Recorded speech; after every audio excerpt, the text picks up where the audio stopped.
ஒலிநாடா மூலமாய் தேவனுடைய செய்தியை பகிர்ந்து கொள்வதிலே நான் கர்த்தருக்குள் சந்தோஷம் அடைகிறேன். நீங்கள் யாரோ நான் யாரோ தெரியாது. ஆனால் தேவனுடைய அநாதி தீர்மானத்தின்படி இப்படிப்பட்டதான தேவ செய்தி நாம் எல்லாருக்கும் தேவனால் பகிர்ந்து அளிக்கப்படுகிறது. கர்த்தருடைய நாமத்துக்கே மகிமை உண்டாதாக. இன்றைய செய்தியினுடைய தலைப்பு அகால மரணமும் பரிசுத்தவான்களும். அகால மரணமும் பரிசுத்தவான்களும். அதற்கு முன்னால் நாம் எல்லாரும் கண்களை மூடி ஜெபிப்போமா? பரிசுத்தமுள்ள பரவதாவை நாங்கள் நன்றியோடு சோதரிக்கிறோம். தேவனே, இந்த நேரத்தில் நாங்கள் எல்லாரும் ஒருமுறைப்பட்டு இயேசு நாமத்தாலே உங்களுடைய பாதவழியில் வருகிறோம். அப்பா கர்த்தாவே, இந்த காலத்தில் நாங்கள் பார்க்கிறோம் நிறைய பரிசுத்தவான்கள் அகால மரணம் அடைகிறார்களே. வியாதியால் மரித்து போகிறார்கள், ஆக்சிடென்டினாலே மரித்து போகிறார்கள், எத்தனையோ காரியத்தினாலே மரித்து போகிறார்களப்பா.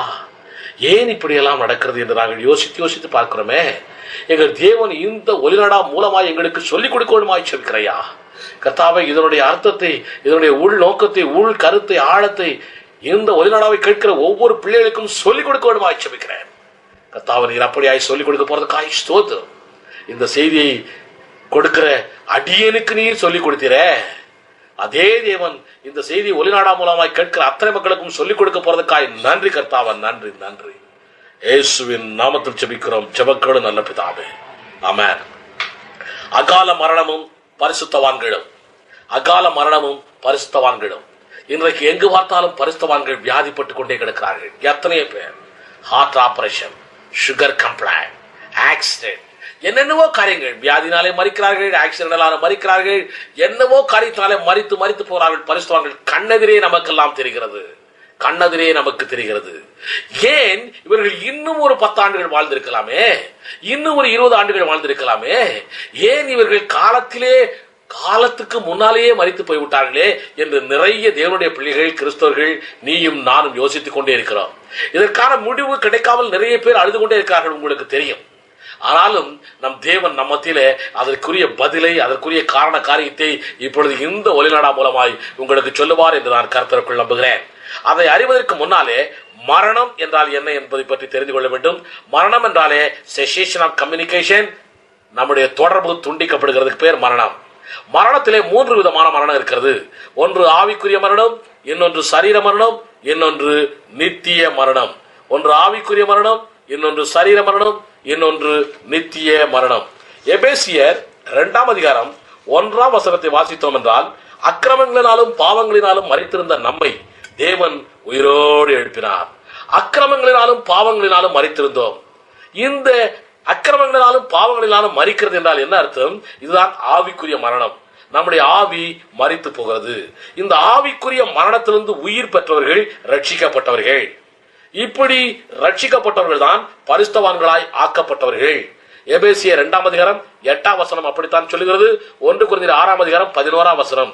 இதிலே ரட்சிக்கப்பட்டவர்கள் என்று சொன்னவுடனே நிறைய பேர் முடிவு வரைந்து நிலைத்திருப்போனே ரட்சிக்கப்படுவான் என்று சொல்லி ரட்சிப்பினுடைய மகிமையை கெடுத்துக் கொண்டிருக்கிற கிறிஸ்தவர்களும் உலகத்தில் உண்டு. ஆனால் நிச்சயமாய் எபேசியர் 2:8 வாசிக்கிறது. எபேசியர் 2:8 எழுதப்பட்டிருக்கிறதை வாசிக்கலாம் மறுபடியுமாய்.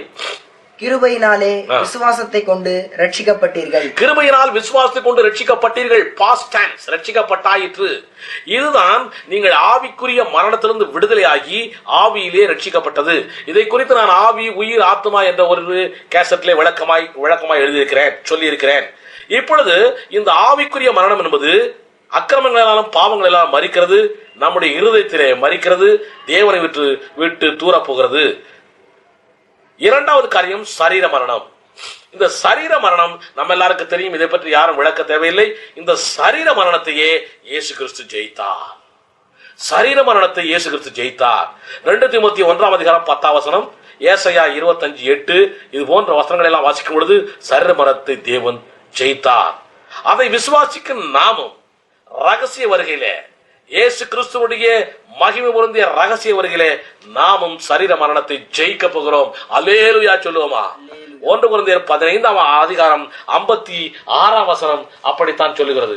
1 கொரிந்தியர் 15:56ஆம் வசனம், மரணமே உன் கூரங்கே, பாதாளமே உன் ஜெயமெங்கே. எப்பொழுது சொல்ல போகிறோம்? மரணமே உன் கூரங்கே, பாதாளமே உன் ஜெயமெங்கே. ஆக சரீர மரணத்தை இயேசு கிறிஸ்து ஜெயித்ததுனாலே நாமும் ஜெயிக்க போகிறோம் அவருடைய ரகசிய வருகையிலே. ஆக ஆவிக்குரிய மரணத்தை பற்றி தெரிந்து கொண்டோம், சரீர மரணத்தை பற்றி தெரிந்து கொண்டோம். நித்திய மரணம் என்ற ஒன்றும் இருக்கிறது. நித்திய மரணம் தான் அக்கினியும் கந்தகம் என்ற கடல், இரண்டாம் மரணம் நரகம் என்று வேதம் சொல்லுகிறது. சரி, இப்ப சரீர மரணத்தை பற்றி தான் இன்றைக்கு நம்முடைய தலைப்பு பொதிந்திருக்கிறது. இந்த சரீர மரணம் இருக்கிறதே, இதை மரணமே உன் கூரங்கே என்று 1 கொரிந்தியர் 15 சொல்லப்பட்டதனாலே, கூர் என்றால் நமக்கு எதிராய் இருக்கக்கூடிய காரியம். அப்படி என்றால் இந்த மரணம் என்பது சரீர மரணம் நமக்கு எதிரிதானே. வேதத்திலே தேவன் மரணத்தை ஜெயித்தார் என்று எழுதப்பட்டிருக்கிறதே. யாரை ஜெயிப்போம்? நம்ம நண்பனையை ஜெயிப்போம்? நண்பனை போய் ஜெயிக்கவே மாட்டோம், எதிரியை தான் ஜெயிப்போம். அப்படி என்றால் மரணம் என்பது எதிரி என்று நமக்கு தெரிகிறது. நிறைய பேருக்கு மரணங்கிறது எதிரிங்கிற நினைப்பே இல்லை, ஃப்ரெண்டு மாதிரி நினைச்சிருக்கிறான். அதனாலதான் சீக்கிரத்திலே செத்து போயிடறான். மரணம் என்பது எதிரி. இந்த மரண சத்துருவை கடைசி காலத்திலே தேவன் சங்கரிக்க போகிறார். இந்த மரண பிசாசை தேவன் கடைசியில் தான் சங்கரிக்க போகிறார். அது வரைக்கும் நாம ரகசிய வருகையிலே பரலோகத்துக்கு போனாலும் கூட இந்த பூலோகத்திலே மரண பிசாசு இருந்து கொண்டுதான் இருக்கும். 1 கொரிந்தியர் 15:26 எழுதப்பட்டிருக்கிறது. 1 கொரிந்தியர் 15:26 வாசிப்போமா? பரிகரிக்கப்படும் கடைசி சத்துரு மரணம். பரிகரிக்கப்படும் கடைசி சத்துரு மரணம். எல்லாத்தையும் பரிகரிச்சுவார் கர்த்தர். கடைசி சத்துரு மரண பிசாசு தான். வெளிப்படுத்தல் 20:14 அப்படித்தான் எழுதப்பட்டிருக்கிறது. மரணமும் பாதாளமும் அக்னியும் கந்தகம் என்ற கடலிலே தள்ளப்படும் என்று எழுதப்பட்டிருக்கிறது. இந்த கடைசி சத்துரு என்று எழுதப்பட்டிருக்கிறது மரண பிசாசு. அவன் நாயா பிசாசு. அவனைத்தான் யோவான் 10:10 திருடன் திருடவும் கொல்லவும் அழிக்கவும் வருகிறான் என்று எழுதப்பட்டிருக்கிறது. அதை கொல்றவன், அழிக்கிறவன், திருடுறவன் எல்லாரும் உனக்கு ஆசீர்வாதம் இருக்கிறதா? ஆசீர்வாதத்தை திருடிட்டு போயிடுவான்.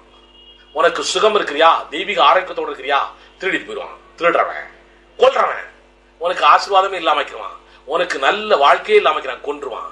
அழிக்கிறது என்ன தெரியுமா? டெமாலிஷ், டெஸ்ட்ரக்ஷன், அபாலிஷ், கம்ப்ளீட்டா உன் பரம்பரையே இல்லாம வைக்கிறான். இதெல்லாம் யாரையா செய்யறது? நம் தேவன் செய்வாரா? நம் தேவன் ஜீவன் உண்டாயிருக்கும், அந்த ஜீவன் பரிபூர்ணப்பட வந்தாரே. இதெல்லாம் பிசாசு வேலை. இவன் தான் மரண பிசாசு. சரி, எல்லாரும் மரிக்கிறார்களே, காரணம் என்ன? உலகத்திலே பிறந்த அத்தனை பேரும் மரிக்கிறானே, ஆதாம் முதற்கொண்டு அத்தனை பேரும் மரிக்கிறானே, காரணம் என்ன? இந்த மரிக்க வேண்டும் என்பது சாபம் அல்ல. நிறைய பேர் அப்படித்தான் நினைச்சிட்டு இருக்கிறான். இது தண்டனை. இது தண்டனை. எபிரேயர் 9:27 எழுதப்பட்டிருக்கிறது. மனுஷன் ஒரே தரம் மரிப்பதும் பின்பு நியாய தீர்ப்படைவதும் நிச்சயிக்கப்பட்டிருக்கிறது. ஆக இது தேவன் கொடுத்த தண்டனை. தேவன் நமக்கு ஒரு தண்டனையை கொடுத்தால் அந்த தண்டனையிலிருந்து விடுதலை எப்பங்க கிடைக்கும்? இப்போ இது சுப்ரீம் கோர்ட் ஒரு தண்டனை கொடுத்துச்சுன்னா அந்த தண்டனையிலிருந்து விடுதலை யாரு கொடுப்பா? ஹைகோர்ட் கொடுக்குமா? நம்ம இருக்கக்கூடிய சிட்டி சிவில் கோர்ட் கொடுக்குமா? கொடுக்காது. அதே சுப்ரீம் கோர்ட் கொடுத்தா தான் முடியும், இல்லைன்னா முடியாது. அதே போல தண்டனையை தேவன் கொடுத்தார் என்றால் அவரே அந்த தண்டனையை மாற்றினால்தான் உனக்கு மரணத்திலிருந்து விடுதலை உண்டு. ஆனா சாபமா இருந்தால் சாபத்தை தேவன் சிலுவையிலே சுமந்திருந்து விட்டார். அதனால இந்த மரணங்கிறது சாபமா இருந்தால் நீ அதை விசுவாசிக்கும் பொழுது நீ மறிக்கவே மாட்டே. பரிசுத்தவான் யாரும் மறிக்காமல் இருந்துருவான் அல்ல. இது மரணம் என்பது சாபம் அல்ல. தேவன் தன்னுடைய வாயை திறந்து ஆதியாகமம் 3 சொல்லப்பட்ட தண்டனை. இயேசு மரணத்தை ஜெயித்தார் என்று விசுவாசிக்கும் போது, இயேசு மரணத்தை ஜெயித்தார் என்று விசுவாசிக்கும் போது பரிசுத்தவான்கள் எல்லாரும் அந்த விசுவாசத்தினாலேயே மறிக்காமலே இருக்கலாம் அல்லவா? இது ஒரு கேள்வி. விசுவாசிக்கும் போதே மறிக்காமலே இருக்கலாம் அல்லவா? இது ஒரு கேள்வி. அதற்கு தான் எபிரேயர் 2:13-14 எழுதப்பட்டிருக்கிறது. இயேசு கிறிஸ்து தன்னுடைய மரணத்தினாலே மரண பிசாசை ஜெயித்தார் என்பதனாலே உனக்கும் எனக்கும் மரண பயம் இல்லாமல் இருக்கிறது. அல்லேலூயா.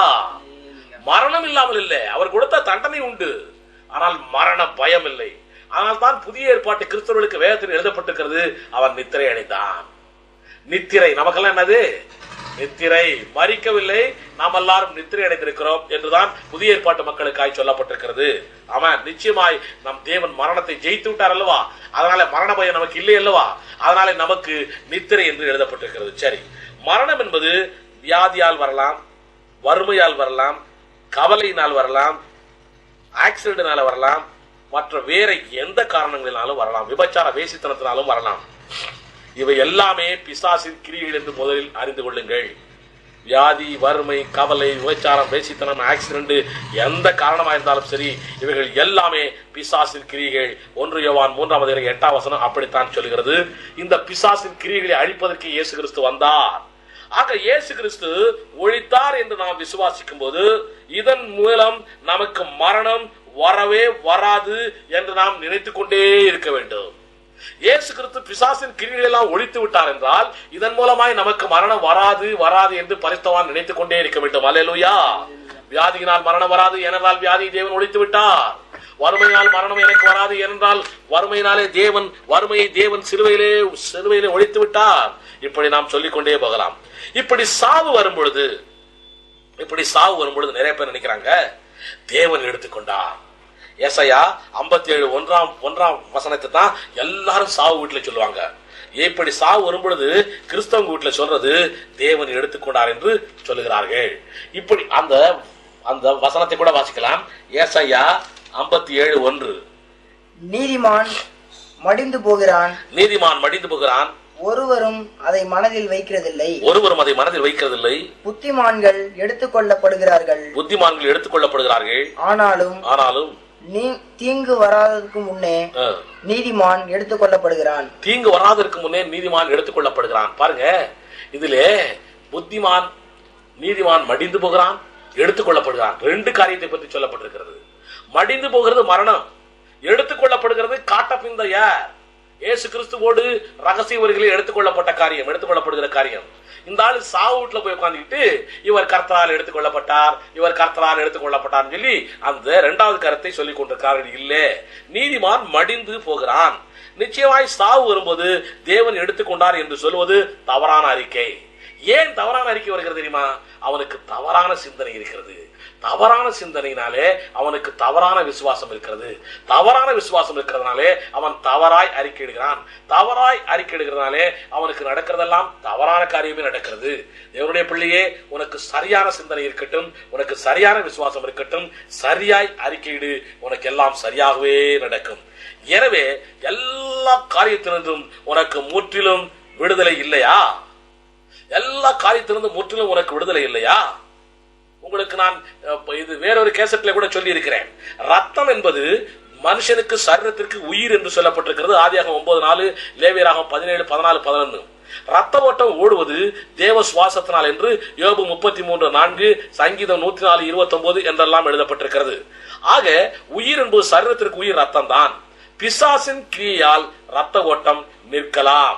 தெரிந்து கொள்ளுங்கள், ரத்த ஓட்டம் நிற்கிறதுக்கு ஒரு காரணம், பிசாசின் கிரியினால் ரத்த ஓட்டம் இருக்கலாம். அப்படி என்றால் உயிர் போகலாம். அப்படி என்றால் சரீரம் மரணம் அடையலாம். பிசாசின் கிரியினால் ரத்த ஓட்டம் நிற்கலாம், மரணம் வரும். 1. தேவன் சுவாசத்தை எடுத்து விட்டாலும் மரணம் வரும். புரிந்து கொள்ளுங்கள், தேவன் தன்னுடைய சுவாசத்தை எடுத்து விட்டாலும் மரணம் வரும். 3. சரித்திர நியாய தீர்ப்பாலும் மரணம் வரும். சோதம் குமார பட்டணத்தை அழித்தாரே, சரித்திர நியாய தீர்ப்பு. சரித்திர நியாய தீர்ப்பாலும் அனனியா சப்புராலை அழித்தாரே, சரித்திர நியாய தீர்ப்பாலும் மரணம் வரும். இதை நான் விளக்கமாய் உங்களுக்கு நான் சொல்ல போகிறேன். பிசாசின் கிரியினால் ரத்த ஓட்டம் நிற்கலாம் என்று நான் சொன்னேன். பிசாசின் கிரியினால் மரணம் வரலாம் என்று நான் சொன்னேன். பிசாசின் கிரியினாலே வியாதி வருகிறது. வியாதி, வறுமை, ஆக்சிடென்ட் எல்லாமே பிசாசினால் வருகிறது. ரத்த சாட்சியை மறிக்கிறது கூட பிசாசினால் தான் வருகிறது. ஆனாலும் அதை தேவன் விரும்புகிறார். இதையும் நாம் தெரிந்து கொள்ள வேண்டும். ஆக்சிடென்ட்னாலேயோ, வறுமையினாலேயோ, வியாதினாலேயோ மறிக்கிறதும் பிசாசினால் தான். ரத்த சாட்சியை மறிக்கிறதும் பிசாசினால் தான். ஆனாலும் தேவன் அதை விரும்புகிறார். ரத்த சாட்சியை மறிக்கிறதை உலகமெங்கும் காட்ட விரும்புகிறார். ஆக பிசாசினாலே ரத்த ஓட்டம் தடைபடுகிறது, அதனாலே மரணம் வருகிறது. 1. 2வது, தேவன் சுவாசத்தை எடுப்பதனாலே மரணம் வருகிறது என்று நான் சொன்னேன். தேவன் தன்னுடைய பிள்ளைகளுக்கு மாத்திரமே சுவாசத்தை எடுக்கிறார். அல்லேலூயா. சங்கீதம் 91 சங்கீதத்திலே எழுதப்பட்டிருக்கிறது. 16 வசனம், கடைசி வசனம், நீடித்த நாட்களால் திருப்தியாக்கி என் ரட்சிப்பை உனக்கு காண்பிப்பேன். நீடித்த நாட்களால் திருப்தியாக்கி. ஆக ஒவ்வொரு தேவனுடைய பிள்ளையும் நீடித்த நாள் வாழ வேண்டும் என்று தேவன் விரும்புகிறார். அப்படி நீடித்த நாள் வாழ்ந்த பிற்பாடு தேவன் சுவாசத்தை எடுத்துக் கொள்ளலாம். தன்னுடைய பிள்ளைகளுக்கு தான் சொல்கிறேன். இரண்டாவதாய், நீதிமானின் மரணம் தேவனுக்கு சந்தோஷமா இருக்கிறதுனால அவரே சுவாசத்தை எடுத்துக் கொள்ளலாம். ஆக தேவன் சுவாசத்தை எடுக்கிறதுனாலே மரணம் வரலாம். முதல்ல சொன்னேன் பிசாசினால் மரணம் வரலாம் என்று சொன்னேன். ரத்த ஓட்டத்தை நிறுத்துவதனாலே மரணம் வரலாம் என்று சொன்னேன். தேவன் சுவாசத்தை எடுப்பதனாலே மரணம் வரலாம் என்று சொன்னேன். இதுல இன்னொரு விளக்கம் சொல்கிறேன். இயேசு கிறிஸ்து சிலுவையிலே உயிரை விட்டாரே, ஜீவனை விட்டாரே, ரத்தத்தை சிந்தினாரே, இது பிசாசு எடுக்கவில்லை. யோவான் 19 அதிகாரம் 30 வாசித்தால் இயேசு கிறிஸ்து தானே ஜீவனை விட்டார். யோவான் 19:30 எழுதப்பட்டிருக்கிறது, அவர் தானே ஜீவனை விட்டார். வாசிப்போமா?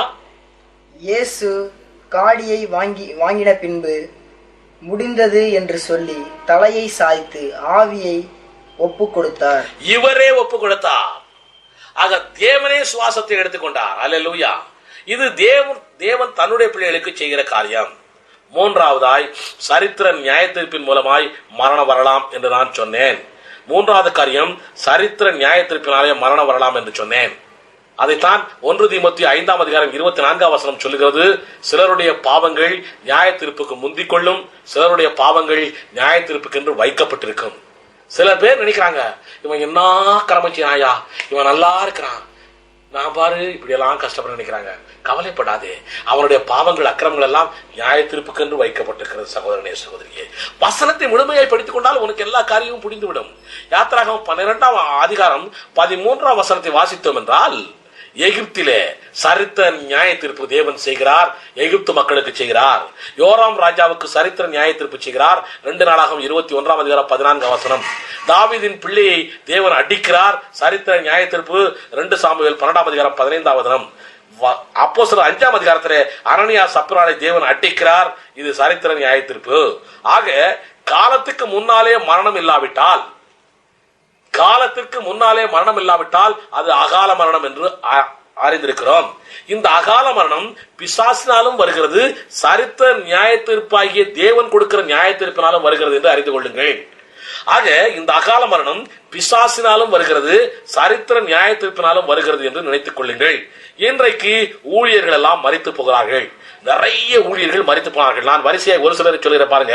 பல்லாவரம் ஸ்டீபன் மரித்து போய்விட்டார், அகால மரணம் தான். பட்டாபிராம் அப்போஸ்தலர் பெஞ்சமின் மரித்து போய்விட்டார், அகால மரணம் தான். அகஸ்டின் கோமஸ், அவர் என்ன அற்புத அடையாளங்கள்லாம் பம்பாயிலே செய்தார் தெரியுமா? அகஸ்டின் கோமஸ், அவரும் அகால மரணம் அடைந்து விட்டார் ஆக்சிடென்டிலே. ஜோசப் ஸ்டாலின் இருந்தாரே, அவரும் அகால மரணம் சுகர் கம்ப்ளைண்ட்ல மரித்து போய்விட்டார். துதி சங்கர் இருக்கிறாரே, ஆக்சிடென்டிலே அகால மரணம் மரித்து போய்விட்டார். ஜஸ்டின் பிரபாகரன் இருந்தாரே, அவரும் பிரெயின் டியூமர் அகால மரணத்திலே மரித்து போய்விட்டார்கள். இப்படி எத்தனையோ பேரை சொல்லிக்கொண்டே போகலாம். இவர்கள் ஏன் அகால மரணத்திலே மரித்து போனார்கள்? பதில் தெரிகிறதா? நிறைய கிறிஸ்தவன் கர்த்தர் கொடுத்தார், கர்த்தர் எடுத்தார், கர்த்தருக்கு ஸ்தோத்திரம் என்று யோபு சொன்ன அதே அவிசுவாச வார்த்தையை சொல்லிக் கொண்டிருக்கிறானே. எத்தனையோ கிறிஸ்தவன் இன்றைக்கும் சொல்லுகிறானே, கர்த்தர் தான் நீதிமானை எடுத்துக்கொண்டார் என்று ஏசாயா 57:1 சொல்லிக் கொண்டு உட்கார்ந்திருக்கிறானே. அல்லவே அகால மரணத்தை தேவன் கொடுப்பதில்லை என்று நாம் அறிந்திருக்கிறோமே. இன்றைக்கு ஊழியர் மரணம் அடைந்த உடனே நம்ம ஆட்கள் சொல்றது என்ன தெரியுமா? இந்த ஊழியருங்க தேவ தரிசனம் இல்லாம செயல்பட்டாருங்க, அதனால்தான் இவர் செத்து போயிட்டாரு. இவர் தேவ தரிசனம் இல்லாமல் செயல்பட்டார், அதனால்தான் செத்து போயிட்டாரு. உனக்கு தெரியுமா சகோதரனே, சகோதரியே, ஆபிரகாமும் மோசேயும் அவர்களை பற்றி நீங்கள் படித்திருந்தால் நன்றாய் தெரியும். தேவ தரிசனத்திற்கு விரோதமாய் அவர்கள் காரியங்களை செய்தார்கள். அதனாலே அன்றைக்கே ஆபிரகாமையும் மோசையும் தேவன் கொன்று போட்டாரா? புரிந்து கொள்ளுங்கள். ஆதியாகமம் 17 அதிகாரம் 8 வாசியுங்கள் ஆபிரகாமுக்காய். எண்ணாகமம் 20 அதிகாரம் 12 வாசியுங்கள் மோசேக்காய். ஆதியாகமம் 17:8 நீ பரதேசியாய் தங்குகிற கானான் தேசம் முழுவதையும் உனக்கு பின்வரும் உன் சந்ததிக்கும் நித்திய சுதந்திரமாக கொடுத்து நான் அவர்களுக்கு தேவனாய் இருப்பேன் என்றார். இந்த கானான் தேசத்தை உனக்கு என்ன சொல்லுகிறார்? உனக்கும் உன் சந்ததிக்கும் கொடுப்பேன் என்று தேவன் சொன்னார். ஆனால் ஆபிரகாமுக்கு கிடைக்கல, அவன் சந்ததிக்கு தான் கிடைச்சது. தேவன் சொன்னார், ஆசீர்வாத வார்த்தைகளை சொன்னார், பிராமிஸ் கொடுத்தார். ஆனாலும் ஆபிரகாம் அதற்கு ஏற்றவனா இல்லை. தேவ தரிசனம் என்று செயல்பட்டானா? உண்மைதான். தேவன் சொன்னார், உனக்கு சாராள் மூலமாவே குழந்தை பிறக்க போகிறது என்று தேவன் சொன்னார். ஈசாக் என்றே பெயர் வைப்பா என்று சொன்னார். ஈசாக்கின் மூலமாக ஒரு பெரிய சந்ததி உருவாக போகிறது என்று தேவன் சொன்னார்.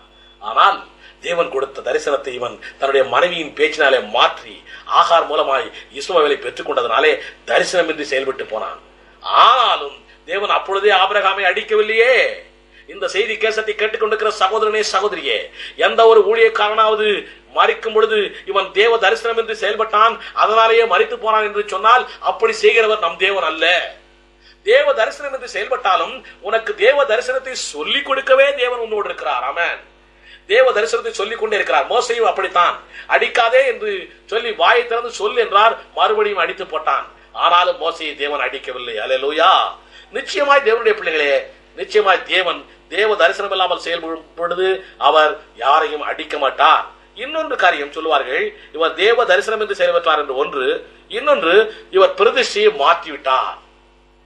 இவர் பிரதிஷ்டையை மாற்றிவிட்டார், அதனால்தான் கர்த்தர் இவரை அடிச்சிட்டாரு அப்படிம்பாங்க. பிரதிஷ்டையை மாற்றினவர்கள் எத்தனையோ பேர் உயிரோடு இருக்கிறார்களே, உங்களுக்கு தெரியாதா? நான் உங்களுக்கு சொல்லுகிறேனே, நம்முடைய சுந்தர பாஸ்டர் இருக்கிறாரு, நம்முடைய மாரநாதா சர்ச் ஹென்ரி ஜோசப் இருக்கிறாரு, நம்முடைய எம்பிஏ சர்ச் போதகர் இருந்தார், மரித்து போய்விட்டார். நம்முடைய செல்லத்துறை போதகர் இருக்கிறார், கோயம்புத்தூர்ல இருக்கார். இப்போ இப்படி இவர்கள் எல்லாருமே சிபிஎம்ல இருந்தவங்க. அங்க என்ன பிரதிஷ்டை தெரியுமா? அவங்க எல்லாரும், நாங்கள் திருமணம் முடிக்காமலே நாங்கள் ஊழியம் செய்ய போகிறோம் பிரதிஷ்டை. ஆனா பிரதிஷ்டையை முடிச்சுட்டு பிரதிஷ்டையை ஒடித்து விட்டு முறித்து விட்டு இவங்க எல்லாரும் கல்யாணம் முடிச்சுட்டு ஊழியம் செய்து கொண்டிருக்கிறார்களே. பிரதிஷ்டையை மாற்றினதுனாலே தேவன் அன்றைக்கு அடித்து போட்டாரா? இல்லையே. இன்னொரு வரைக்கும் வெற்றிகரமாய் ஊழியம் செய்து கொண்டிருக்கிறார்களே. அப்படித்தான் ஜஸ்டின் பிரபாகரன் கூட காவி உடை அணிந்துதான் நான் ஊழியம் செய்ய போறேன் என்று சொல்லி பிரதிஷ்டை. கல்யாணம் முடிக்காமலே ஊழியம் நான் செய்ய போறேன் என்று பிரதிஷ்டை. கடைசியில அவர் காவி உடையை மாற்றி விட்டார், கல்யாணம் முடித்து விட்டார், 2 பிள்ளையும் பெற்று விட்டாரு. அப்போ மாத்திர அன்னைக்கே கல்யாணம் முடிச்ச அன்னைக்கே சாகடித்தாரா தேவன்? பிரதிஷ்டையை மாற்றுகிறதுனாலே ஒருவனுக்கு இந்த மாதிரி எல்லாம் மரணம் வந்தது என்று நினைக்காதே, சொல்லாதே. அகால மரணம் வருகிறது என்று சொல்லாதே. ஏனென்றால் பிரதிஷ்டையை மாற்றினாலும் தேவன் பிரதிஷ்டையுடைய உள் பொருளை, உள் அர்த்தத்தை இவர்களுக்கு எல்லாருக்கும் சொல்லிக் கொடுக்கிறார். அல்லேலூயா. இன்னொருவர் சொல்கிறார்கள், இவர் பாவத்தினால் மரித்து போனார். இவர் பாவம் ரொம்ப செஞ்சாருப்பா, அதனாலதான் கர்த்தர் இவரை எடுத்துக்கிட்டாரு, கர்த்தர் இவரை அகால மரணம் கொடுத்துட்டாருன்னு சொல்றாங்க நிறைய பேரு. தேவனுடைய பிள்ளையை உனக்கு நான் சொல்லுகிறேன், அப்படி என்றால் உலகத்தில் உள்ள அத்தனை பேரும் பாவிதானே? அப்படி என்றால் உலகத்தில் உள்ள அத்தனை பேருமே மரித்து போகணுமே, அவங்க மாத்திரம் ஏன் மரிக்கணும்? புரிந்து கொள்ளுங்கள், தெரிந்து கொள்ளுங்கள். அப்படி என்றால் மரணத்திற்கு, இப்படி அகால மரணத்திற்கு காரணம் தான் என்ன? இப்படி அகால மரணத்திற்கு காரணம் தான் என்ன? அகால மரணத்துக்குரிய காரணங்களை வரிசையாய் சொல்லுகிறேன். இந்த காரணங்கள் ரட்சிக்கப்பட்ட தேவனுடைய பிள்ளைகளுக்கு, பரிசுத்தவான்களுக்கு நடக்கிற அகால மரணத்துக்குரிய காரியங்களை வரிசையாய் சொல்கிறேன், குறித்துக் கொள்ளுங்கள். 1, உங்கள் எல்லாருக்குமே தெரியும், நம்ம எல்லாருக்கும் சன்ஷிப், ஃபெலோஷிப் என்ற 2 உண்டு. தேவனுடைய பிள்ளைகளுக்கு புத்திர சுவீகாரம் என்ற ஒரு காரியம் உண்டு, ஐக்கியம் என்ற ஒரு காரியம் உண்டு. ஆனால் தான் நம்முடைய சர்ச்சில எல்லாம் ஜெபம் எல்லாம், சர்ச்சிலே ஆராதனை முடிந்த பிறகு ஆசீர்வாதம் போடுவாங்க தெரியுமா? பரிசுத்த ஆவியானவருடைய அந்யோன்ய ஐக்கியமும் என்றைக்கும் சதா காலமும் இருப்பதாக சொல்லுவாங்க தெரியுமா? ஆக மனுஷனுக்கு ஐக்கியம் என்ற ஒன்று இருக்கிறது, மனுஷனுக்கு புத்திர ஸ்வீகாரம் என்ற ஒன்று இருக்கிறது. மனுஷனுக்கு இல்ல, ரட்சிக்கப்பட்ட தேவனுடைய பிள்ளைகளுக்கு சன்ஷிப் அண்ட் ஃபெலோஷிப்.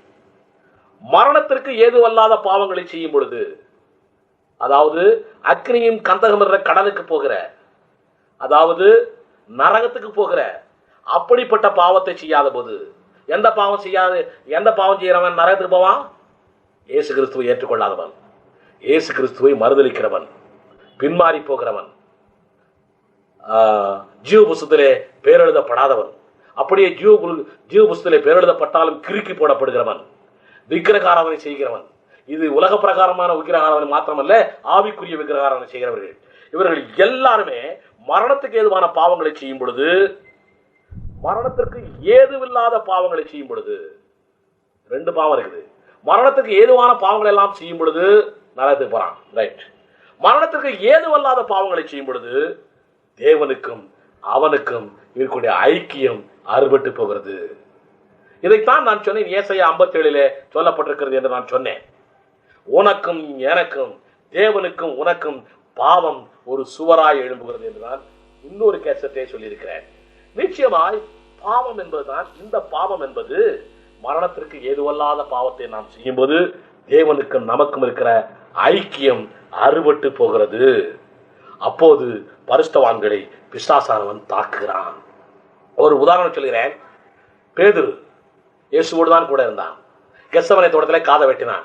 அதற்கு பிறகு இயேசுக்கு பின்னால் தான் போனான். ஆனாலும் இயேசுவை பிடிச்சிட்டு போய் அவரை சிலுவையில் அறைந்து கொல்ல போறார்கள் என்று நினைத்த உடனே மரணத்திற்கு பயந்து இயேசுவை விட்டு தூரத்தில் நின்றான். அவனுக்கும் இயேசுக்கு இருந்த ஐக்கியம் அப்படியே விலகி போயிற்று. ஐக்கியம் விலகி போன உடனே இவன் கடைசியில பரிசுத்த அக்கினியாகி தேவனிடத்துல போகாமல் அங்கெல்லாம் காலங்காத்தால குளிர் காய்ச்சிக்கிட்டு இருக்கிறாங்களே ராத்திரில குளிர் காய்கிற அந்த அக்கினி பக்கத்துல உட்கார்ந்தான். என்னாச்சு? கேவலம் ஒரு வேலைக்காரி வந்து இவன் வந்து மிரட்டுறா. இவன் இயேசு கிறிஸ்து அறியேன் அறியேன் என்று சொல்கிறான். சேவல் கூவுகிறது. சேவலின் மூலமா இவனுக்கு புத்தி வருகிறது. ஒரு ஆளுக்கு கழுதை மூலமா புத்தி வருது, ஒரு ஆளுக்கு சேவல் மூலமா புத்தி வருது. உனக்கும் எனக்கு அப்படி இல்லை சகோதரனே சகோதரியே, வசனத்தின் மூலமாகவே புத்தி வர வேண்டும். அல்லேலூயா. ஐக்கியம் அறுபட்டு போகும் பொழுது, தேவனுக்கும் உனக்கும் இருக்கிற ஐக்கியம் அறுபட்டு போகும் பொழுது பிசாசானவன் பரிசுத்தவான்களை ஈஸியாய் தாக்குகிறான். யாக்கோபு 5ஆம் அதிகாரம் 14-15 வசனங்கள் அப்படித்தான் சொல்லுகிறது. ஆனா அப்படி தாக்கப்படுகிறதுனாலே, ஐக்கியம் அறுபடுகிறதுனாலே, பிசாசு தாக்கப்படுகிறதுனாலே சாவு வரலாம். அப்படி சாவு வருகிறதுனாலே மரித்து போகலாம். ஆனாலும் அவர்களுக்குள்ளே இருக்கக்கூடிய சன்ஷிப் இருக்குது பாத்தீங்களா, புத்திர சுவிகாரம். இவர்தான் என் அப்பா, இவர் இயேசு கிறிஸ்துவை விசுவாசிக்கிறவன் எவனோ அவன் தேவனுடைய பிள்ளைகளாகும்படிக்கு அதிகாரத்தை பெற்றிருக்கிறான் என்று யோவான் 1ஆம் அதிகாரத்தில் எழுதப்பட்டிருக்கிறதே. அப்பா பிதாவே என்று கூப்பிடத்தக்க புத்திர சுகாரத்தின் ஆவியை பெற்றிருக்கிறான் என்று எழுதப்பட்டிருக்கிறதே. இப்படிப்பட்டவன் சேஷ்ட புத்திரபாகமா அவனுக்குள்ள இருக்கிறதுனாலே, இவர் தான் அப்பா என்று இருக்கிறதுனாலே மரணத்திற்கு ஏதுவல்லாத பாவம் ஐக்கியம் அறுபட்டு போய் பிசாசினாலே அவனுக்கு வியாதி வந்தாலும் அவன் பரலோகத்திற்கு போய்விடுவான். அல்லேலூயா. ஆனாலும் அவனுடைய சாவை பார்த்து உலகத்தில் உள்ள மக்கள் எல்லாம் நினைக்கிறார்கள் இது அகால மரணம் என்று. ஆக அகால மரணம் வருவதற்கு ஒரு காரணம், நீ செய்கிற அன்றாட பாவத்தினாலே, நீ தேவனை விட்டு விலகி போகிறதுனாலே, வசனம் உனக்குள்ளே உறுதியா இல்லாதனாலே, உனக்குள்ளே ஐக்கியம் அறுபட்டு போகிறதுனாலே உனக்கு சாவு வரலாம். ஒன்று. இரண்டாவது காரியம், சாவு வருவதற்கு வரிசையாய் காரியங்களை சொல்கிறேன். இரண்டாவது காரியம், வேதம் சொல்லுகிறது நீ சொல்லுகிறபடியே உனக்கு ஆக கடவுது என்று வேதம் சொல்லுகிறது. நீ உன்னுடைய நாவினாலே ஜீவனும் உண்டு மரணமும் உண்டு என்று வேதம் சொல்லுகிறது. நீ வாயை திறந்து ஐயோ நான் சாக போறேன்னு சொன்னீங்கன்னா செத்தே போயிடுவேன். ஏனென்றால் உன்னுடைய நாவிலே ஜீவனும் இருக்கிறது மரணமும் இருக்கிறது. நீ சொல்லுகிறபடி நிறைய பேர் பரிசுத்தவான்கள் கிறிஸ்தவர்கள் நிறைய பேர் ரட்சிக்கப்பட்டவன் வாயில அவனை அறியாமலேயே சொல்லிட்டு போறான். அது அப்படியே பலிக்கிறது. அதனால்தான் சங்கீதக்காரன் சொல்லுகிறான், கர்த்தாவை என்னுடைய வாயின் வார்த்தைகளை காவல் வையும் என்று சொல்லுகிறான். உங்களுக்கு தெரியுமா, மறைந்த போதகர் ஜஸ்டின் பிரபாகரன் அவர் சொல்லுவார், அவர் பாடிய முதல் பாட்டே ரத்த சாட்சியாய் மறிக்க வேண்டுங்கிறதான் பாட்டு. அப்போ அவருடைய உள்ளத்தின் ஆழத்திற்குரிய எண்ணங்கள் அது அப்படியே வார்த்தையா வருகிறது, வார்த்தையின்படியே அவருக்கு ஆகிறது. அவள்தான் நடராஜமலையில இருக்காரு. அவர் என்ன பண்ணார் தெரியுமா, அவரும் இவ்வுலக பாடு என்னை என்ன செய்திடும், அவ்வுலக வாழ்வைக்கார காத்திருக்கிறேன், இவ்வுலக பாடு என்னை என்ன செய்திடும், அவ்வுலக வாழ்வைக்கார காத்திருக்கிறேன் பாடினாரு. பாடினபடியே போயிட்டாரு. பாரு, அவனவனும் சொல்லுகிறபடியே தான் நடக்கும். நிச்சயமாய் சீக்கிரம் போகணும் நினைச்சீங்கன்னா போயிடுவேன் நீ. அதனால உன்னுடைய வாயிலே வார்த்தைகள் எல்லாம் அளந்து பேச வேண்டிய கட்டாயம் இருக்கிறோம். ஆக முதலாவதாய் நான் சொன்னேன், உனக்கு இருக்கக்கூடிய சன்ஷிப் ஃபெலோஷிப் புத்திர சுவிகாரம் ஐக்கியம். இந்த ஐக்கியம் அறுபடுகிறதுக்கு காரணம், மரணத்திற்கு ஏதுவல்லாத பாவத்தை செய்யும் பொழுது உனக்குள்ளே இருக்கக்கூடிய ஐக்கியம் அறுபடுகிறது என்று நான் சொன்னேன். அப்படி ஐக்கியம் அறுபடுகிறதுனாலே பிசாசானவன் உன்னுடைய சரீரத்தையும் உன்னுடைய ஆத்மாவையும் பிடித்துக் கொள்கிறான் என்று நான் சொன்னேன். ஆனாலும் உன்னுடைய ஆவியிலே நீ சன்ஷிப் உள்ளவனாய், நீ புத்திர சுவிகாரம் உள்ளவனாய் இருக்கிறதுனாலே உலகத்தார் மத்தியிலே நீ அப்படி மரணத்திற்கு ஏது வல்லாத பாவங்களை நீ செய்தாலும், உலகத்தார் மத்தியிலே உனக்கு கெட்ட பெயர்கள் இருந்தாலும் நீ நிச்சயமாய் பரலோகத்திற்கு போறதுக்கு வழி இருக்கிறது. இரண்டாவதாய், நீ சொல்லுகிறபடியே உனக்கு ஆகும் என்று வேதம் சொல்லுகிறதுனாலே வாயின் வார்த்தைகளினாலே அகால மரணங்கள் பரிசுத்தவான்களுக்கு உண்டாகிறது. மூன்றாவதாய், அப்பமும் தண்ணீரும் தேவனால் ஆசீர்வதிக்கப்படாவிட்டால், நீ தினந்தோறும் சாப்பிடுகிற சாப்பாட்டையும் தண்ணீரையும் தேவன் ஆசீர்வதிக்காவிட்டால், யாத்திராகமம் 23ஆம் அதிகாரம் 25ஆம் வசனத்தின்படி உனக்கு மரணம் தான் சம்பவிக்கும். இதனால தான் நிறைய கிறிஸ்தவர்கள் பாருங்க, நிறைய பேர் சாப்பாட்டுக்கு முன்னால வச்ச உடனே ஜெபிக்க மாட்டேங்கிறான், தண்ணி குடிக்கும் போது ஜெபிக்க மாட்டேங்கிறான், டீ குடிக்கும் போது ஜெபிக்க மாட்டேங்கிறான். ஏதோ 10 பேர் உட்கார்ந்துருக்கும் போது தான் ஜெபிக்கணும்னு நினைச்சிட்டு வந்துக்கிறான். நானெல்லாம் முந்தி நாத்திகனா இருக்கும் பொழுது இவங்கெல்லாம் வருவாங்க, பெந்த கோஷ்டக்காரங்களாம் வீட்டுக்கு வருவாங்க. அவங்களுக்கு என்னுடைய மனைவி டீ குடிப்பா. டீயை வாங்கணுன்னே ஸ்தோத்திரம் ஸ்தோத்திரம் ஸ்தோத்திரம் ஸ்தோத்திரம்பாங்க. அதை கேட்டோன்னே எனக்கு ஆத்திரம் ஆத்திரம் ஆத்திரம் பயங்கரமா வந்துடும். ஏன் இப்படி, ஏன் ஸ்தோத்திரம் ஸ்தோத்திரம் சொல்றீங்க அப்படின்னு சொல்லி கேட்பேன். பிற்பாடுதான் புரிகிறது எனக்கு, கர்த்தர் இந்த டீயை கொடுத்ததுக்காய் ஸ்தோத்திரம். இந்த டீயில ஏதாச்சும் விஷக்கிருமிகள், ஏதாச்சும் ஒரு வியாதி கிருமிகள் இருந்தால் கர்த்தர் மாற்றுவார் என்று சொல்லி, இதை கர்த்தர் ஆசீர்வதிக்க வேண்டும் என்று சொல்லி ஜெபித்து விட்டு செய்யாதனாலே உனக்கு அறிந்தோ அறியாமலோ உனக்கு வியாதி வரலாம். இதனால் தான் வியாதி வருகிறது என்று அர்த்தம் அல்ல, இதனால் வியாதி வரலாம். மூன்றாவது, நிறைய பேர் நினைக்கிறாங்க மனுஷனுக்கு 70க்கு மேலே வியாதி வந்தால் வயது அது மூப்பினால் தான் வருகிறது, வயசாகி போயிட்டாரு கரடு, அதனாலதான் வியாதி வருகிறது. உண்மையும் அதுதான். 70 மாத்திரமல்ல, ஒரு காலத்திலே இஸ்ரவேல் மக்களுக்காய் 70 வயது என்று மோசே 90ஆம் சங்கீதத்திலே பாடியிருக்கிறார், 70 வயது என்று சொல்லி. அதற்கு முன்னாலேயே தேவனுடைய சித்தமெல்லாம், நம்முடைய ஆதாம் எல்லாம் 930 வருஷம் வாழ்ந்தானாம். இந்த லோகத்திலே அதிக நாட்கள் வாழ்ந்தவன் மெத்தூசலாவான். இப்படி நிறைய பேரெல்லாம் வாழ்ந்திருக்கிறார்கள். ஆனால் கொஞ்சம் வயசாக மூப்பராய் மாற மாற அப்படின்னு சொன்னா, ஓல்டு மேனா மாற அவனுக்கு வியாதி வரலாம். அதுவும் கூட பரிசுத்தவானாய் இருக்கும் பொழுது உனக்கு இருக்கக்கூடிய விசுவாசத்தை கொண்டு அந்த வியாதி கூட இல்லாமலே ஆக்க முடியும் உன்னாலே. ஈசாக் என்பவன் பழைய ஏற்பாட்டுக்காரன், அவனுக்கு கடைசி நாட்களிலே கண் தெரியல. தாவீது பாரு, பழைய ஏற்பாட்டுக்காரன், அவன் வியாதியோடவே மரித்து போனான். இப்படி பழைய ஏற்பாட்டிலே அப்படித்தான். ஆனால் புதிய ஏற்பாட்டு மக்களாகிய நீயும் நானும் என் தேவன் வியாதியை சிலுவையிலே சுமந்து தீர்த்ததுனாலே இப்படி வியாதினாலே மறிக்கிறதுக்கு தேவன் விரும்புகிறதில்லை. அதனாலே உனக்கும் எனக்கும் நித்திரை கொடுக்க விரும்புகிறார். அதனாலே நீ எனக்கு வயசாயிடுச்சு அதனால வியாதி வரும் என்று சொன்னாயானால் நிச்சயம் உனக்கு வியாதி தான் வரும். அப்படியும் வியாதினாலே செத்துப்பவாய். 5வது காரியமாய் சொல்லுகிறேன், நிறைய பேர் சொல்கிறார்கள் பவுலுக்கு மாம்சத்திலே முள் வந்தது. 2 கொரிந்தியர் 12ஆம் அதிகாரம் 7ஆம் வசனம் 9ஆம் வசனம் 11ஆம் வசனங்களை எல்லாம் வாசிக்கும் பொழுது பவுலுக்கு மாம்சத்திலே முள் வந்தது. அப்படி முள் வந்ததுனாலே அகால மரணம் வரலாம். உனக்கும் அப்படித்தான் முள் வரும். அப்படி முள் வந்தால் உனக்கு அகால மரணம் வரும் என்று சொல்லுகிறார்கள். நிச்சயமாய் நான் உங்களுக்கு சொல்லுகிறேன், பவுலுக்கு முள் வந்ததனுடைய காரணம் என்ன? இதை பற்றி நான் ஏற்கனவே சொல்லியிருக்கிறேன். மறுபடியும் உங்களுக்கு நான் சொல்லுகிறேன், கேட்டுக்கொள்ளுங்கள். பவுலுக்கு அவன் மேன்மை பாராட்டியதினாலே, அவன் தன்னைத்தானே மேன்மைப்படுத்தியதினாலே அவனுடைய சரீரத்திலே முள் வந்தது என்று வேதம் சொல்லுகிறது. அவன் எதை மேன்மைப்படுத்தினான் தெரியுமா? அவன் பரதேசி வரைக்கும் எடுத்துக்கொள்ளப்பட்டானாம். அந்த அதிகாரத்தை ஆரம்பத்திலிருந்து படித்தால் தெரியும். பரதேசி வரைக்கும் எடுத்துக்கொள்ளப்பட்டதுனாலே நான் பரதேசி வரைக்கும் போட்டு வந்துட்டாப்பா என்று சொல்லி பெருமையை அவன் எல்லா இடங்களும் பிரசவம் பண்றதுனால அவனை தேடி நிறைய மக்கள் கூட்டம், கிறிஸ்தவ கூட்டம் நிரம்பி வழிஞ்சிச்சு.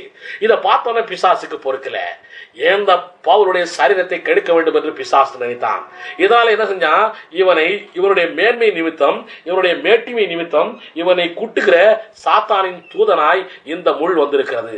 இந்த முள் என்பது நிச்சயமாய் எதிர்ப்புகள், மனுஷர்கள் மூலமாய் கிடைக்கிற எதிர்ப்புகள் என்று நாம் எண்ணாகமும் யோசுவாவிலே எழுதப்பட்ட காரியங்கள் இதையெல்லாம் படிக்கும் பொழுது நமக்கு தெரியும்.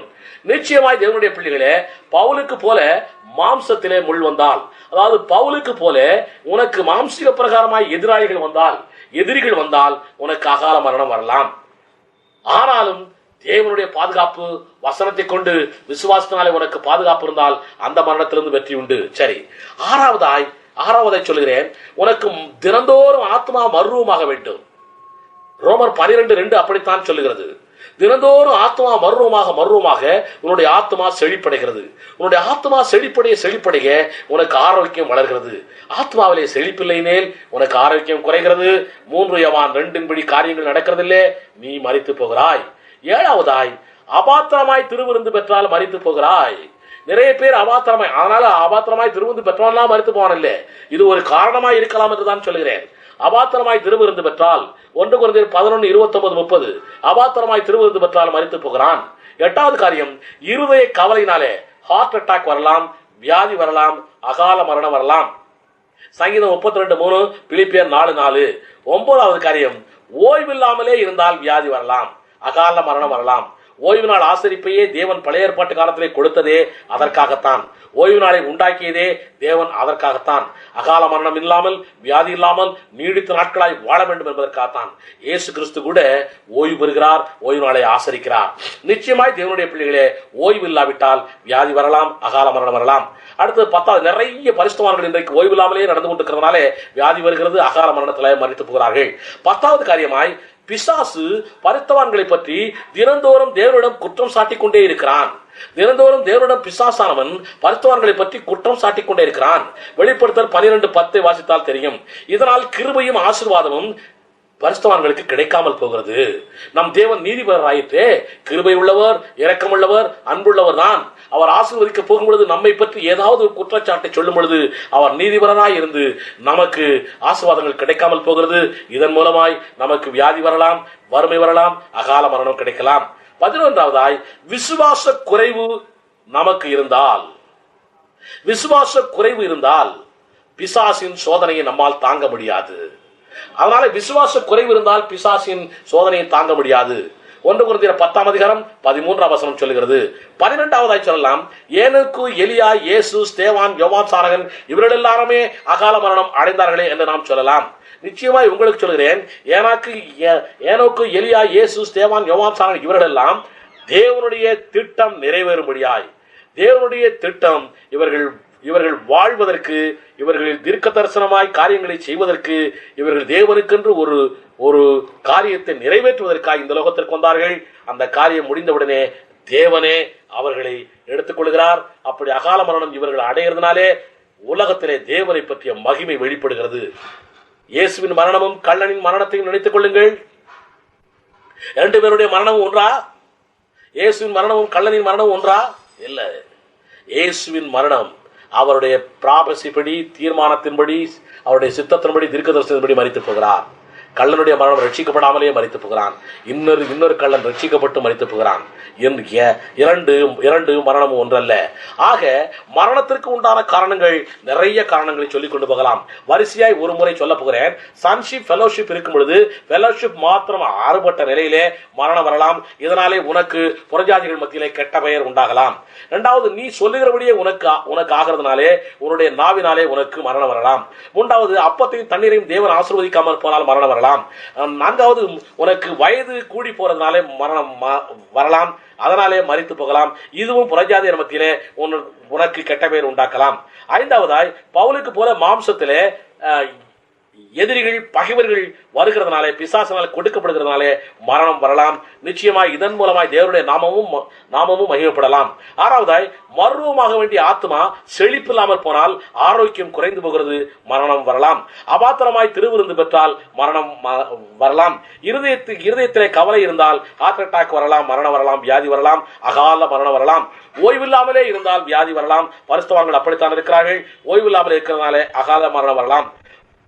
பிசாசு பரிசுத்தவான்களை பற்றி தேவனிடத்திலே குற்றச்சாட்டுகளை சொல்லிக் கொண்டே இருக்கிறதுனாலே, அவர்களுக்கு கிடைக்க வேண்டிய கிருபையும் ஆசீர்வாதமும் கிடைக்காதனாலே, தேவன் நீதிபதியாய் இருக்கிறதுனாலே சில நேரத்தில் மரணங்கள் வரலாம், அகால மரணமும் வரலாம்.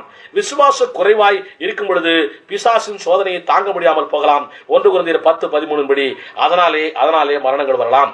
சில நேரத்தில் அகால மரணம் வரலாம். அது தேவனுடைய திட்டமும் சித்தமும் தீர்க்க தரிசனமாக இருக்கலாம். அதன் மூலமாய் தேவனுடைய நாமம் மகிழ்ப்படும் ஒழிய, அதன் மூலமாய் தேவனுடைய நாமம் ஒரு காலம் குன்றாது. இதை கேட்டுக்கொண்டிருக்கிற சகோதரனை, சகோதரியை, உனக்கு ஒரு காரியம் சொல்கிறேன். பரலோகத்திற்கு நாம் எல்லாரும் போக போகிறோம். பரலோகத்திலே 3 விதமான அதிசயங்களை காணப்போகிறீர்கள். ஒன்று 3 அதிசயத்தை காணப்போகிறீர்கள். 1, யாரெல்லாம் பரலோகத்துக்கு வருவார்கள் என்று நினைத்துக் கொண்டிருக்கிறாயோ அந்த ஆள்லாம் பரலோகத்தில் இருக்க போறதில்லை. இது ஒரு அதிசயம். யாரெல்லாம் 2வது அதிசயம், யாரெல்லாம் பரலோகத்துக்கு வரமாட்டான்னு நினைச்சிட்டு இருக்கியோ அவன்லாம் பரலோகத்தில் இருப்பான். 2வது அதிசயம். 3வது, நீயும் நானும் பரலோகத்தில் இருக்க போகிறோம். அல்லேலூயா. ஆக ஒருவருடைய வியாதியை வைத்தோ, வறுமையை வைத்தோ, மரணத்தை வைத்தோ, அகால மரணத்தை வைத்தோ பரலோகத்தை எடை போடாதே. பரலோகம் கிடைக்கிறதை பற்றி எடை போடாதே. ஒரு பரிசுத்தவானுடைய வியாதியோ மரணத்தையோ வைத்து நீ எடை போடவே போடாதே. பரிசுத்தவானுடைய மரணத்தை வைத்து எடை போட்டு அவர்கள் சொல்லிக் கொடுக்கிற சத்தியத்தை மறுத்து விடாதே. உனக்கு தெரியுமா, சாலமோன் என்ற ஞானி, அவன் நீதிமொழிகள், பிரசங்கி, உன்னத பாட்டு, இப்படி பல புத்தகங்கள் எழுதியிருக்கிறான். ஆனால் அவனுடைய முடிவு எப்படி ஆயிற்று தெரியுமா? அந்நிய ஸ்திரீகளோடு போய் அவன் விக்கிரகாராதனைக்காரனாய் மாறி முடிவு மோசமாய் போயிற்று. இப்படி அவனுடைய முடிவு மோசமாய் போயிற்று என்பதனாலே சாலமோன் சொல்லிக் கொடுத்த நீதிமொழிகளையும் பிரசங்கியையும் உன்னத பாட்டையும் வேண்டாம் என்று சொல்லுவோமா? இல்லை, அது பரிசுத்தாவியினாலே சொல்லப்பட்டது. அதனால இந்த ஒலிநாடாவை கேட்டுக்கொண்டிருக்கிற சகோதரனே சகோதரியை உனக்கு ஒரு காரியத்தை சொல்லுகிறேன். இந்த பரிசுத்தவான்களுடைய மரணத்தை வைத்து அவர்கள் சொல்லிக் கொடுக்கிற சத்தியத்தை எடப்படாதே. பரிசுத்தவான்களுடைய மரணத்தை வைத்து அவர்களுக்கு பரலோகம் கிடைக்குமா பாதாளம் கிடைக்குமா என்று எடை போடாதே. இதை பற்றியெல்லாம் எடை போடுகிறவர் தேவன் மாத்திரமே. நீ செய்கிற காரியம் அவர்களைப் போல உனக்கும் அகால மரணம் வரக்கூடாது என்று மாத்திரம் நினைத்துக்கொள். அவர்களைப் போல உனக்கும் வியாதி வரக்கூடாது என்று மாத்திரம் நீ நினைத்துக்கொள். அவர்களைப் போல வியாதி வராமல் இருக்கிறதுக்கு நான் சொன்னேனே ஒரு 12 காரியங்கள். இந்த காரியத்திலே நான் எதிலே குறைவாயிருக்கிறேன் என்பதை பற்றியும் யோசித்துக்கொள். எனவே பரிசுத்தவான்களுடைய முடிவை பார்க்க வேண்டாம். அவர்கள் கூறுகிற வார்த்தை வேத வார்த்தைக்கு ஒத்திருந்தால் அந்த வார்த்தையை விசுவாசித்து செயல்படுவோம். நிச்சயமாய் அகால மரணம் நமக்கு வரக்கூடாது. தேவன் அதை விரும்புகிறதில்லை. அப்படி அகால மரணம் வருகிறதுனாலே பரிசுத்தவான்களுடைய பெயர்கள் புறஜாதிகள் மத்தியிலே கெட்டு போகிறது. தேவனுடைய பிள்ளையே, இந்த செய்தியை கேட்கிற சகோதரனே சகோதரியே, இன்றைக்கு நீ உள்ளத்தின் ஆழத்திலே முடிவெடுப்பாயா? எனக்கு அகால மரணம் வரக்கூடாது, வராது. நான் என்னுடைய மரணம் புறஜாதிகள் மத்தியிலே தேவனுடைய நாமத்தை மகிமைப்படுத்துகிற மரணமாய் இருக்க வேண்டும். நான் பரிசுத்தவானாய் ஆக்கப்பட்டவன். நிச்சயமாய் என்னுடைய மரணம் தேவனுடைய நாமத்திற்கு மகிமையாய் இருக்க போகிறது. என்னுடைய மரணத்தை தேவன் விரும்புகிறார். இப்படியாய் நாம் விசுவாசித்து தினந்தோறும் செல்வோம். நிச்சயமாய் பரிசுத்தவான்களுக்கு அகால மரணம் வரவே வராது. ஆமென், அல்லேலூயா. இந்த செய்தியை கேட்டுக்கொண்டிருக்கிற சகோதரனே சகோதரியே, நீ ரட்சிக்கப்பட்டிருக்கிறாயா?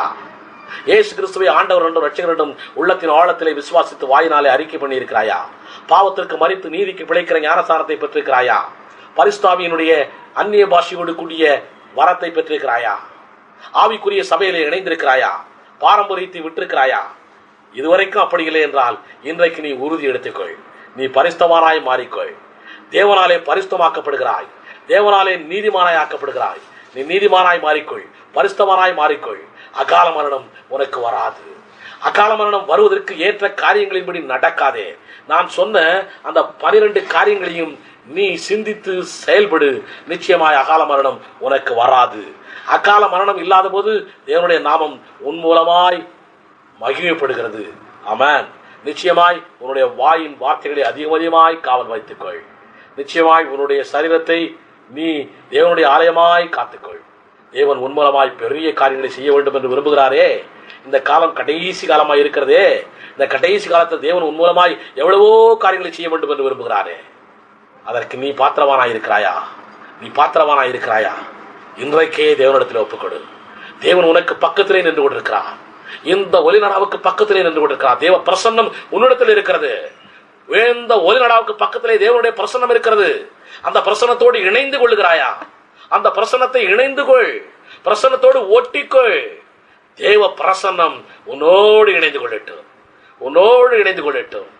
நீ தேவனாய், தேவ பிள்ளையாய், தேவனோடு இணைந்து கொள். அதைத்தான் யோவான் 15:7 சொல்லுகிறது. நீ அவருக்குள்ளே இருக்க வேண்டும் என்று சொல்லுகிறது. நீ அவருக்குள்ளே இருக்கிறாய். உன் ஜீவன் கிறிஸ்துவுக்குள் இருக்கிறது. நீயே கிறிஸ்துவுக்குள் இருக்கிறாய். இப்படிப்பட்ட உணர்வோடு இந்த உலகத்தை நோக்கி போவோம். இப்படிப்பட்ட உணர்வோடு பிசாசின் இந்த உலக ராஜ்யத்துக்குள்ளே போவோம். பிசாசு உன்னை கண்டவுடனே ஓடியே போவான். உனக்கு வியாதியே வராது, வறுமையே வராது, மரணம் அகால மரணமே வராது. அல்லேலூயா. நம் தேவன் நல்லவர். நம் தேவன் வாக்கு மாறாதவர். நம் தேவன் நேற்றும் இன்றும் என்றும் ஜீவிக்கிற தேவன். ஆமென், ஆமென், ஆமென்.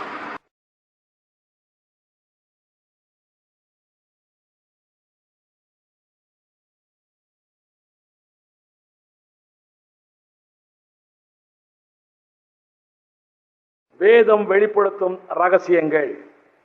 வேதம் என்றால் என்ன என்று தெரியணும். முதல்ல வேதம் என்றால் பைபிள். வேதம் என்றால் தேவனின் வார்த்தை. பழைய ஏற்பாட்டிலே வேதம் கொடுக்கப்பட்டது என்று எழுதப்பட்டிருக்கிறது. 2 தீமோத்தேயு 6ஆம் அதிகாரம் 16ஆம் வசனம் எடுத்துக்கொள்ளுங்கள். 2 தீமோத்தேயு 6:16 சீக்கிரம் 16.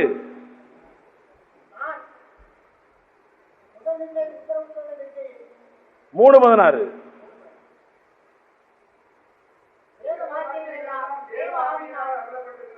வேத வாக்கியங்கள் எல்லாம் தேவ ஆவியினால் அருளப்பட்டிருக்கிறது. போதும். வேத வாக்கியங்கள் எல்லாம் தேவ ஆவியினால் அருளப்பட்டிருக்கிறது. டிக்டேஷன் பண்ணல, இன்ஸ்பிரேஷன். அருளப்பட்டிருக்கிறதுங்கிறதுக்கு அர்த்தம் இன்ஸ்பிரேஷன். டிக்டேட் பண்ணல. இப்படி இப்படி எழுதுன்னு சொல்லி வாத்தியார் டீச்சர் டிக்டேட் பண்ணுவாங்க தெரியுங்களா? அந்த மாதிரி இல்ல. ஆ இம்மா அம்மா அப்படி எல்லாம் கிடையாது. இன்ஸ்பிரேஷன். அதை பற்றி ஆவியானவர் கருத்துக்களை கொடுப்பார். ஆவியானவர் கருத்துக்களை கொடுப்பார். எழுத்தாளர்கள் தங்களுடைய திறமைக்கும் அறிவுக்கும் சிந்தனைக்கும் ஞானத்திற்கும் அவர்கள் வாழ்கிற காலத்திற்கும் சூழ்நிலைக்கும் பண்பாட்டிற்கும் ஏற்றபடி எழுதுவார்கள். ஏரோப்ளானை பத்தி எவனாச்சும் இதுல எழுதியிருக்கானா? ஏரோப்ளானை பத்தி எவனாச்சும் எழுதிக்கிறானா? கம்ப்யூட்டரை பத்தி எவனாச்சும் எழுதிக்கிறானா? ஒண்ணும் காணா இல்ல. ஏன்னா அந்த காலத்துல இல்ல. அதெல்லாம் அவனுக்கு தெரிஞ்சது குதிரை. சக்தின்னு சொன்னாவே குதிரைன்னு தான் எழுதுவான். அவனுக்கு தெரிஞ்சது மாடு, கொம்பு. அவனுக்கு தெரிஞ்ச காரியங்கள் என்னவோ அதைத்தான் எழுதுவான். அவனுக்கு தெரிஞ்சது விவசாயி, விவசாயம் பண்றது. அவனுக்கு தெரிஞ்சது மீன் பிடிக்கிறது. அவனுக்கு தெரிஞ்ச காரியங்கள் ஆடு மேய்க்கிறது. இது சம்பந்தமாய்த்தான் எழுதி கொண்டே போவான்.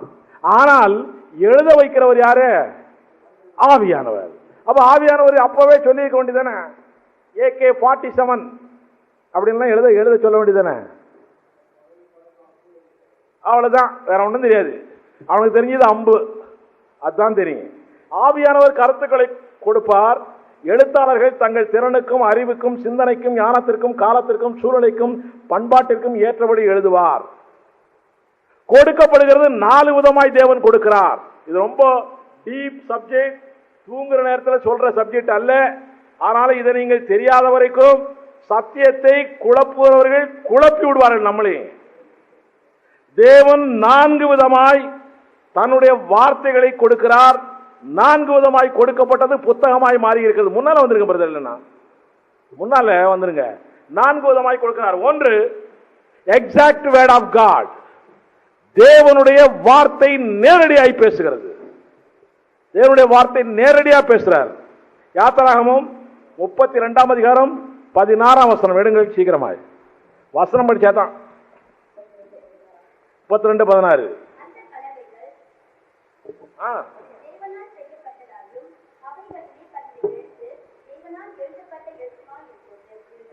தேவனே எழுதுனது, தேவனே செஞ்சது. அப்ப தேவனே சொன்னது, அதுல மாற்றமே இருக்காது. ஆமென். அதே போல மத்தேயு 3ஆம் அதிகாரம் 17ஆம் வசனம், அதை கூட வாசிக்கலாம்.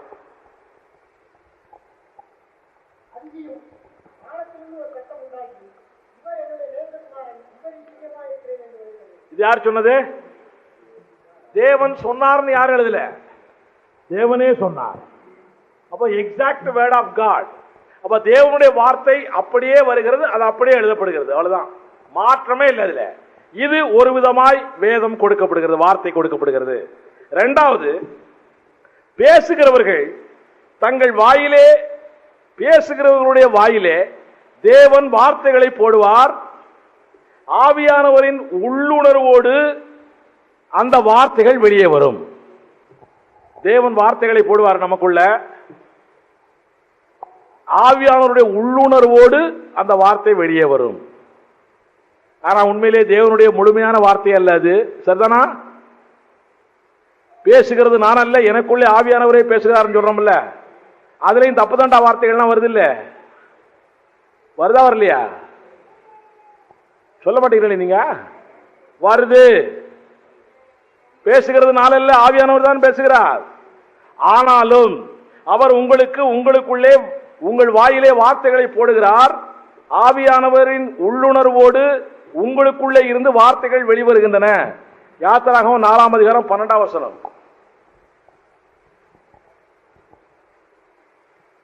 ஆதலால் நீ போ, நான் உன் வாயோடு இருந்து நீ பேச வேண்டியதை உனக்கு போதிப்பேன் என்றார். நான் உனக்கு போதிப்பேன், நீ போ. என்னாகும் 23:5.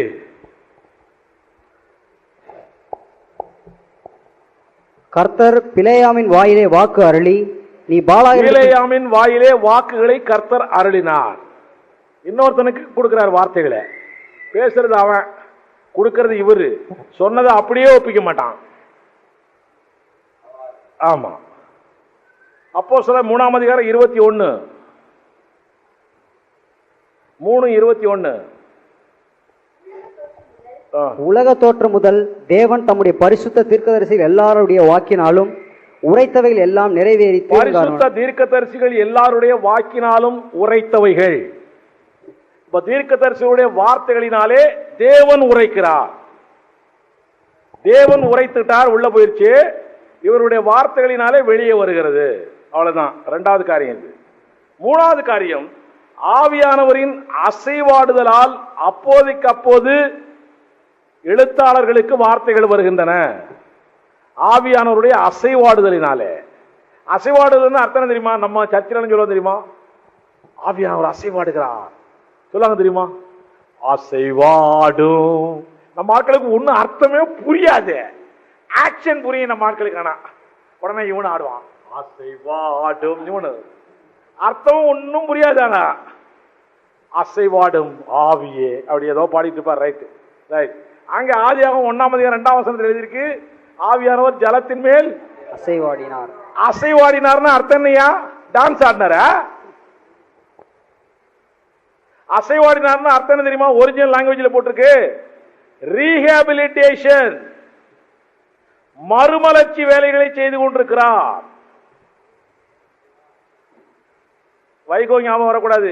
6 சீட்டு தான். அவர் பாவம் பாவம். மறுமலர்ச்சி வேலைகளை ஆவியானவர் செய்கிறார். அதான் சர்ச்சில் வந்து அசைவாடுறான்னு அர்த்தம் தெரியுமா? நீ ரொம்ப கெட்டு போயிருக்கிற, நீங்க பாஸ்ட் உங்களை தெரியாமே திட்டிட்டு இருக்கிறாருன்னு அர்த்தம். எல்லாம் தெரிஞ்சுக்கோங்க. உங்களுக்குள்ளே ஆவியானவர் அசைவாடுகிறாருன்னு பாஸ்ட் சொன்னாருன்னா இவரு என்னமோ பெரிய நல்லோர் மாதிரியே நம்ம எல்லாரும் கெட்டு போயிட்ட மாதிரி. அதனால ஆவியானவர் ரீஹாபிலிட்டேஷன் வேலை செஞ்சிட்டு இருக்காரு, மறுமலர்ச்சி வேலை நமக்குள்ள செய்யறாராம்.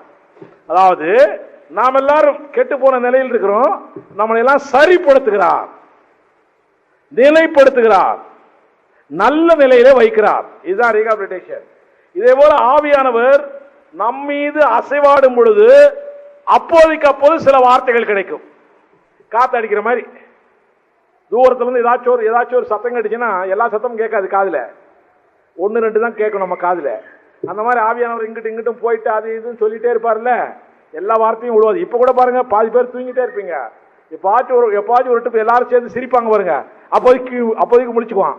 அப்போதைக்கு ஒரு வார்த்தை காதல் விழுவோம், அப்பனாச்சும் உனக்கு மறுமலர்ச்சி உண்டாக்குறார் தேவன். அந்த வார்த்தை நீ சொல்லுவ வெளியே போய், வேற வார்த்தையெல்லாம் சொல்ல தெரியாது.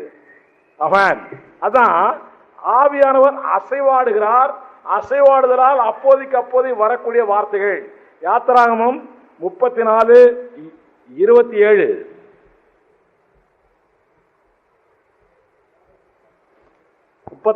பின்னும் கர்த்தர் மோசேயை நோக்கி, இந்த வார்த்தைகளை நீ எழுது, இந்த வார்த்தைகளின்படியே உன்னோடும் இஸ்ரவேலோடும் உடன்படிக்கை பண்ணினேன் என்றார். இந்த வார்த்தையை எழுது சொல்லிட்டு போயிடுறாரு.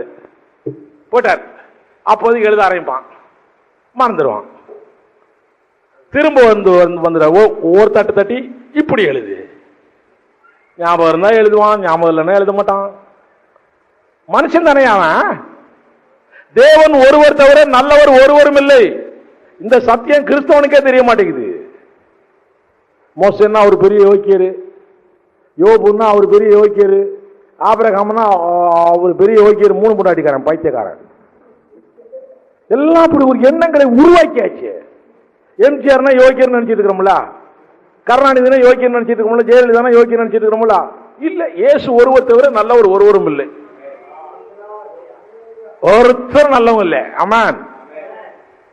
நீங்க போய் ஆபிரகாம் பத்தி எல்லாம் குறைவா சொல்லி பாருங்க சர்ச்சில், அடுத்த நாள் அந்த பாஸ்டர் உங்களோட பேசவே மாட்டாரு.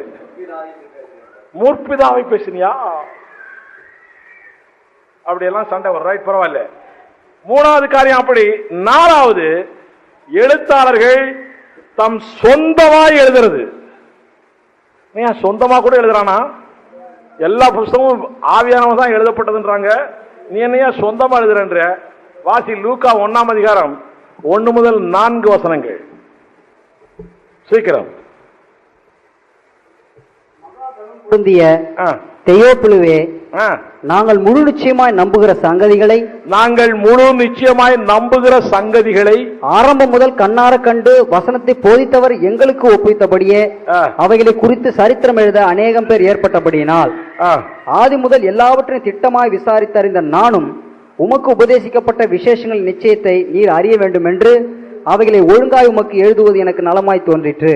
ஆவியானவர் எங்கேயாச்சும் வந்தாரா? இடையில வந்திருக்காரா? நான் அங்க கேட்ட விஷயம், இங்க கேட்ட விஷயம், அவன் ஒப்புவிச்சான், இவன் ஒப்புவிச்சான், அவர் சொன்னாரு, இவர் சொன்னாரு, அதெல்லாம் சேர்த்து மொத்தமா நான் இப்ப எழுதுறேன். யார் சொல்றது? லூக்கா சொல்றாரா? நான் சொல்லப்பா இதெல்லாம். அப்போஸ்தலர் 1ஆம் அதிகாரம் 12ஆம் வசனம் வாசிங்க. அப்பொழுது அவர்கள் எருசலேமுக்கு சமீபமாய் ஒரு ஓய்வு நாள் பிரயாண தூரத்தில் இருக்கிற ஒலியமலை எனப்பட்ட மலையிலிருந்து எருசலேமுக்கு திரும்பி போனார்கள்.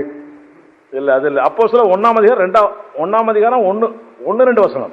தெயோப்பிலுவே, இயேசுவானவர் தாம் தெரிந்து கொண்ட அப்போஸ்தலருக்கு பரிசுத்த ஆவியினாலே கட்டளையிட்ட பின்பு அவர் எடுத்துக்கொள்ளப்பட்ட நாள் வரைக்கும் செய்யவும் உபதேசிக்கவும் தொடங்கின எல்லாவற்றையும் குறித்து 1ஆம் பிரபந்தத்தை உண்டு பண்ணினேன். அப்புறம் அவர் பாடுபட்ட பின்பு 40 நாள் அளவும் அப்போஸ்தலருக்கு தரிசனமாகி தேவனுடைய ராஜ்யத்தைக்குரியவைகளை அவர்களுடைய பேசி அநேகம் தெளிவான திருஷ்டாந்தங்களினாலே அவர்களுக்கு தம்மை உயிரோடு இருக்கிறவராக காண்பித்தார். 1ஆம் பிரபந்தத்தை உண்டு பண்ணினேன். அது என்னது? லூக்கா சுவிசேஷம். முதல்ல அப்படி எழுதுனா அப்போஸ்தலர் நடவடிக்கை அப்படிதான் எழுதுறேன்றான். ஆவியானவர் இடையில வரல ஒண்ணும். ரைட். யோவான் 20:30-31. இந்த புஸ்தகத்தில் எழுதியிராத வேறு அநேக அற்புதங்களையும் இயேசு தமது சீஷருக்கு முன்பாக செய்தார். இயேசு செஞ்சாரு, நான் பார்த்தேன், எழுதுறேன். ஆமென். இயேசு செஞ்சாரு, நான் பார்த்தேன், எழுதுறேன். இப்படி தானியேல் 12ஆம் அதிகாரம் 8ஆம் வசனம்.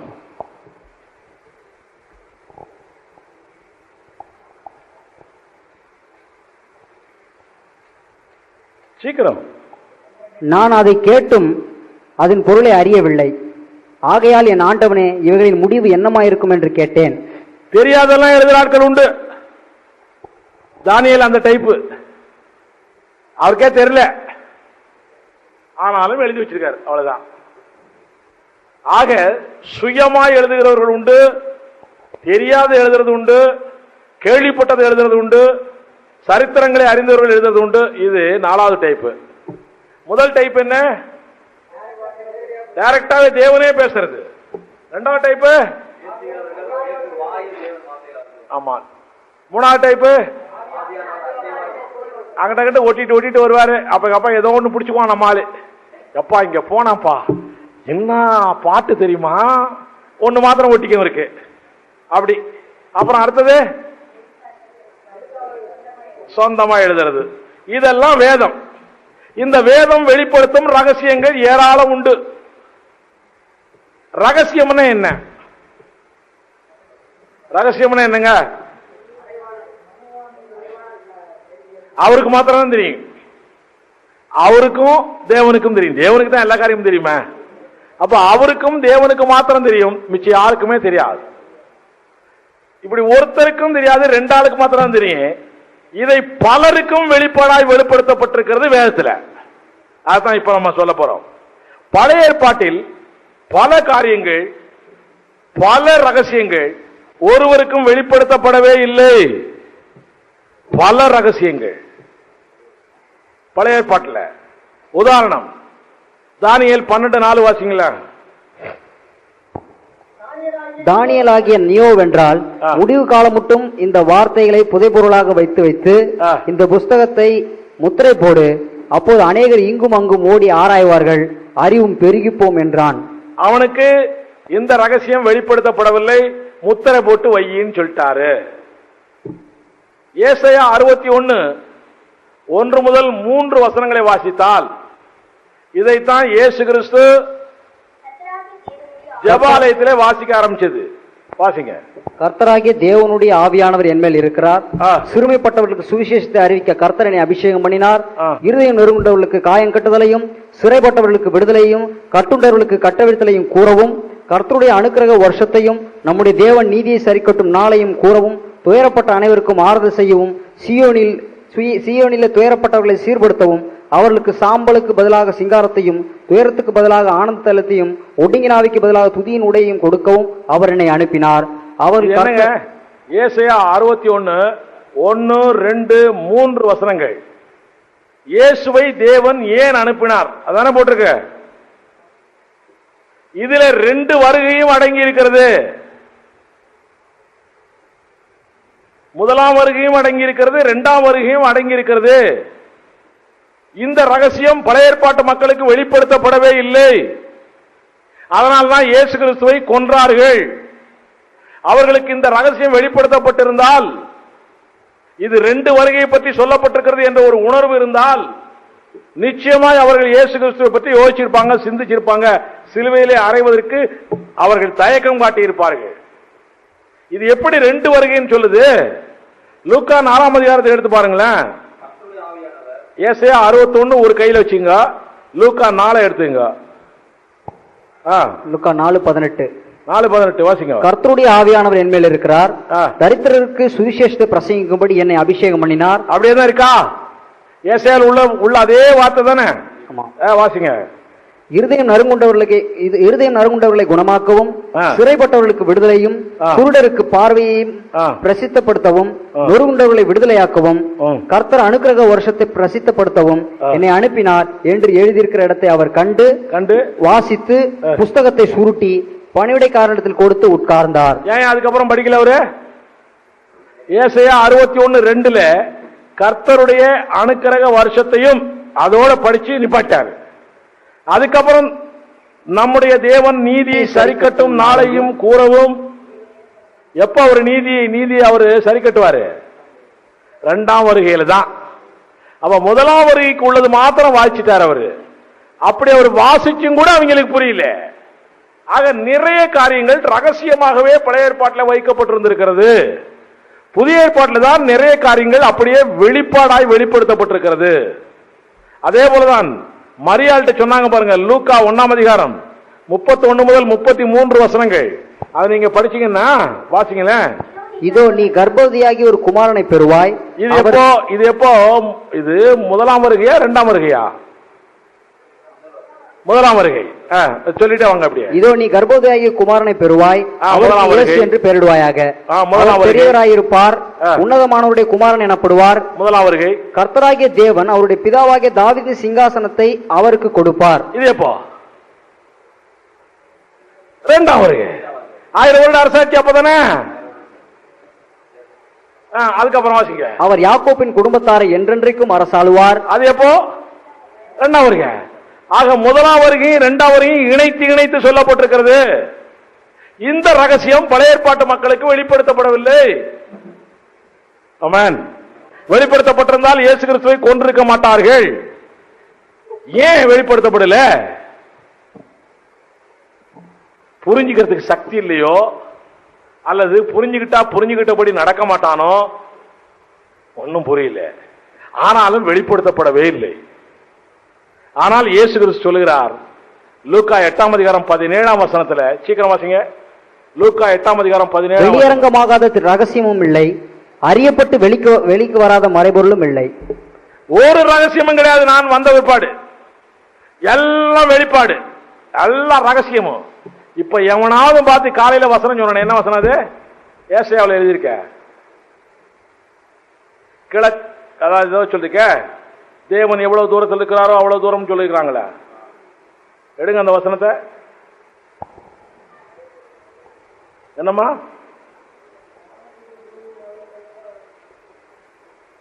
நம்ம பாவத்தை பற்றி இல்ல, அதேதான். வசனத்தை சொல்லுங்கப்பா. 55:8 வாசிங்க. என் நினைவுகள் உங்கள் நினைவுகள் அல்ல, உங்கள் வழிகள் என் வழிகளும் அல்லவென்று கர்த்தர் சொல்லுகிறார்.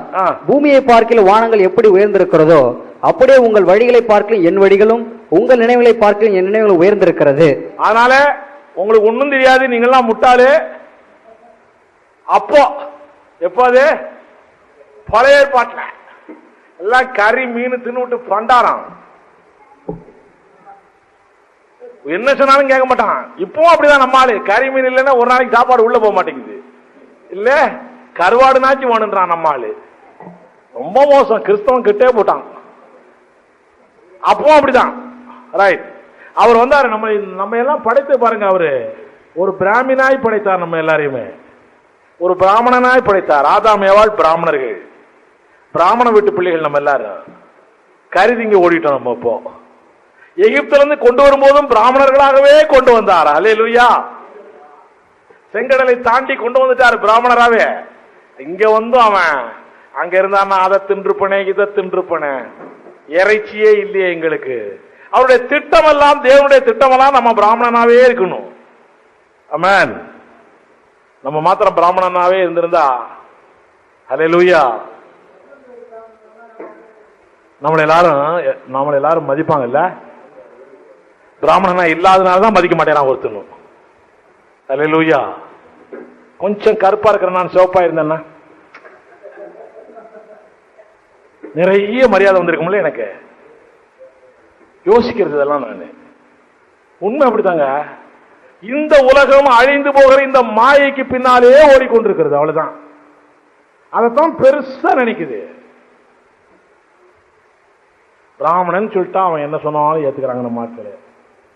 ஒரு ஆள் சிவப்பா இருந்தாருன்னா அவர் என்ன சொன்னாலும் ஏத்துக்கிறாங்க நம்ம ஆட்களே. ஒரு ஆள் உயர்ந்த ஜாதியா இருந்தா அவன் என்ன சொன்னாலும் ஏத்துக்கிறாங்க நம்ம ஆட்களே.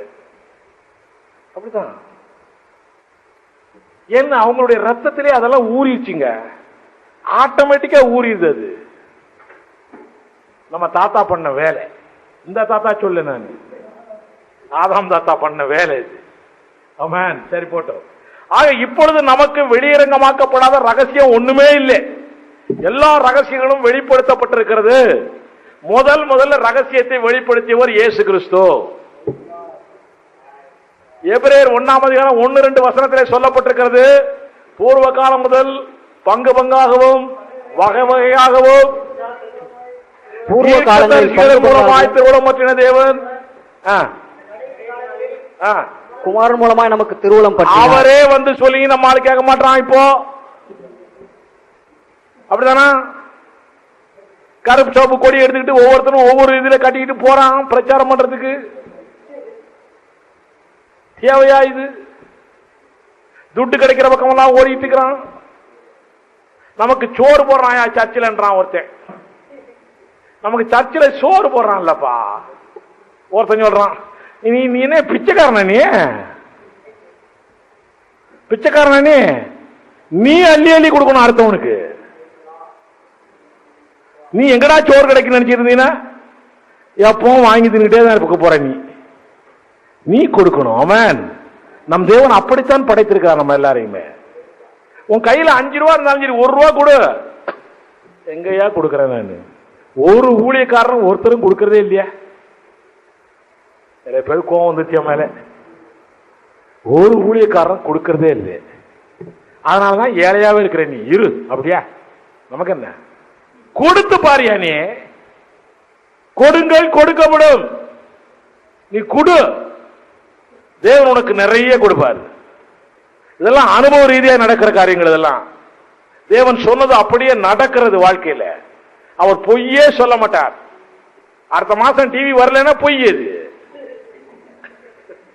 நம்ம வீட்டுக்கெல்லாம் வராது, கவலைப்படாதீங்க. ஆமா, நம்ம வீட்டுல என்னுடைய மனைவி சொன்னா, நம்ம ஆசிரமத்துக்கு வாங்கிடலாமா ஒரு டிவி? மனுஷனுக்கு ஆசை பத்தியா? அவன் ஒரு டிவி 2500 ரூபாய்க்கு செய்யறதுக்கு என்ன கஷ்டப்பட போறான்னு தெரியல. அது வேற விஷயம். சரி, ரைட். ஆக தேவன் இயேசு கிறிஸ்து மூலமாய் கடைசி காலத்திலே திருவுளம் பற்றி ஆயிற்று. இனிமே இன்னொரு ஆள் வந்து புதுசா சொல்ல தேவையே இல்லை. சொல்லணுமா? யாராச்சும் வந்து புதுசா வந்து, இயேசு என்னிடம் ராத்திரி பேசினார்ப்பா, இப்படி எல்லாம் பேசினாரு. நிறைய பேர் சொல்றானா? சொல்றானா? இந்த 66 புஸ்தகம் இருக்க, இதுக்கு மிஞ்சி ஒன்னும் சொல்ல முடியாது உன்னால. இதுக்கு மிஞ்சி ஏதாச்சும் ஒண்ணு சொன்னீங்கன்னா இது பிசாசு வேலை, தேவனுடைய வேலையே இல்லை. கடைசி நாட்களிலே குமாரன் மூலமாய் திருவுளம்பத்தினார். வேர்டு எப்படி போட்டிருக்கு பாரு, திருவுளம்பத்தினார் தேவன். ஆமென். ரைட். இந்த இயேசு நமக்கு ரகசியத்தை சொல்லி இருக்கிறார்.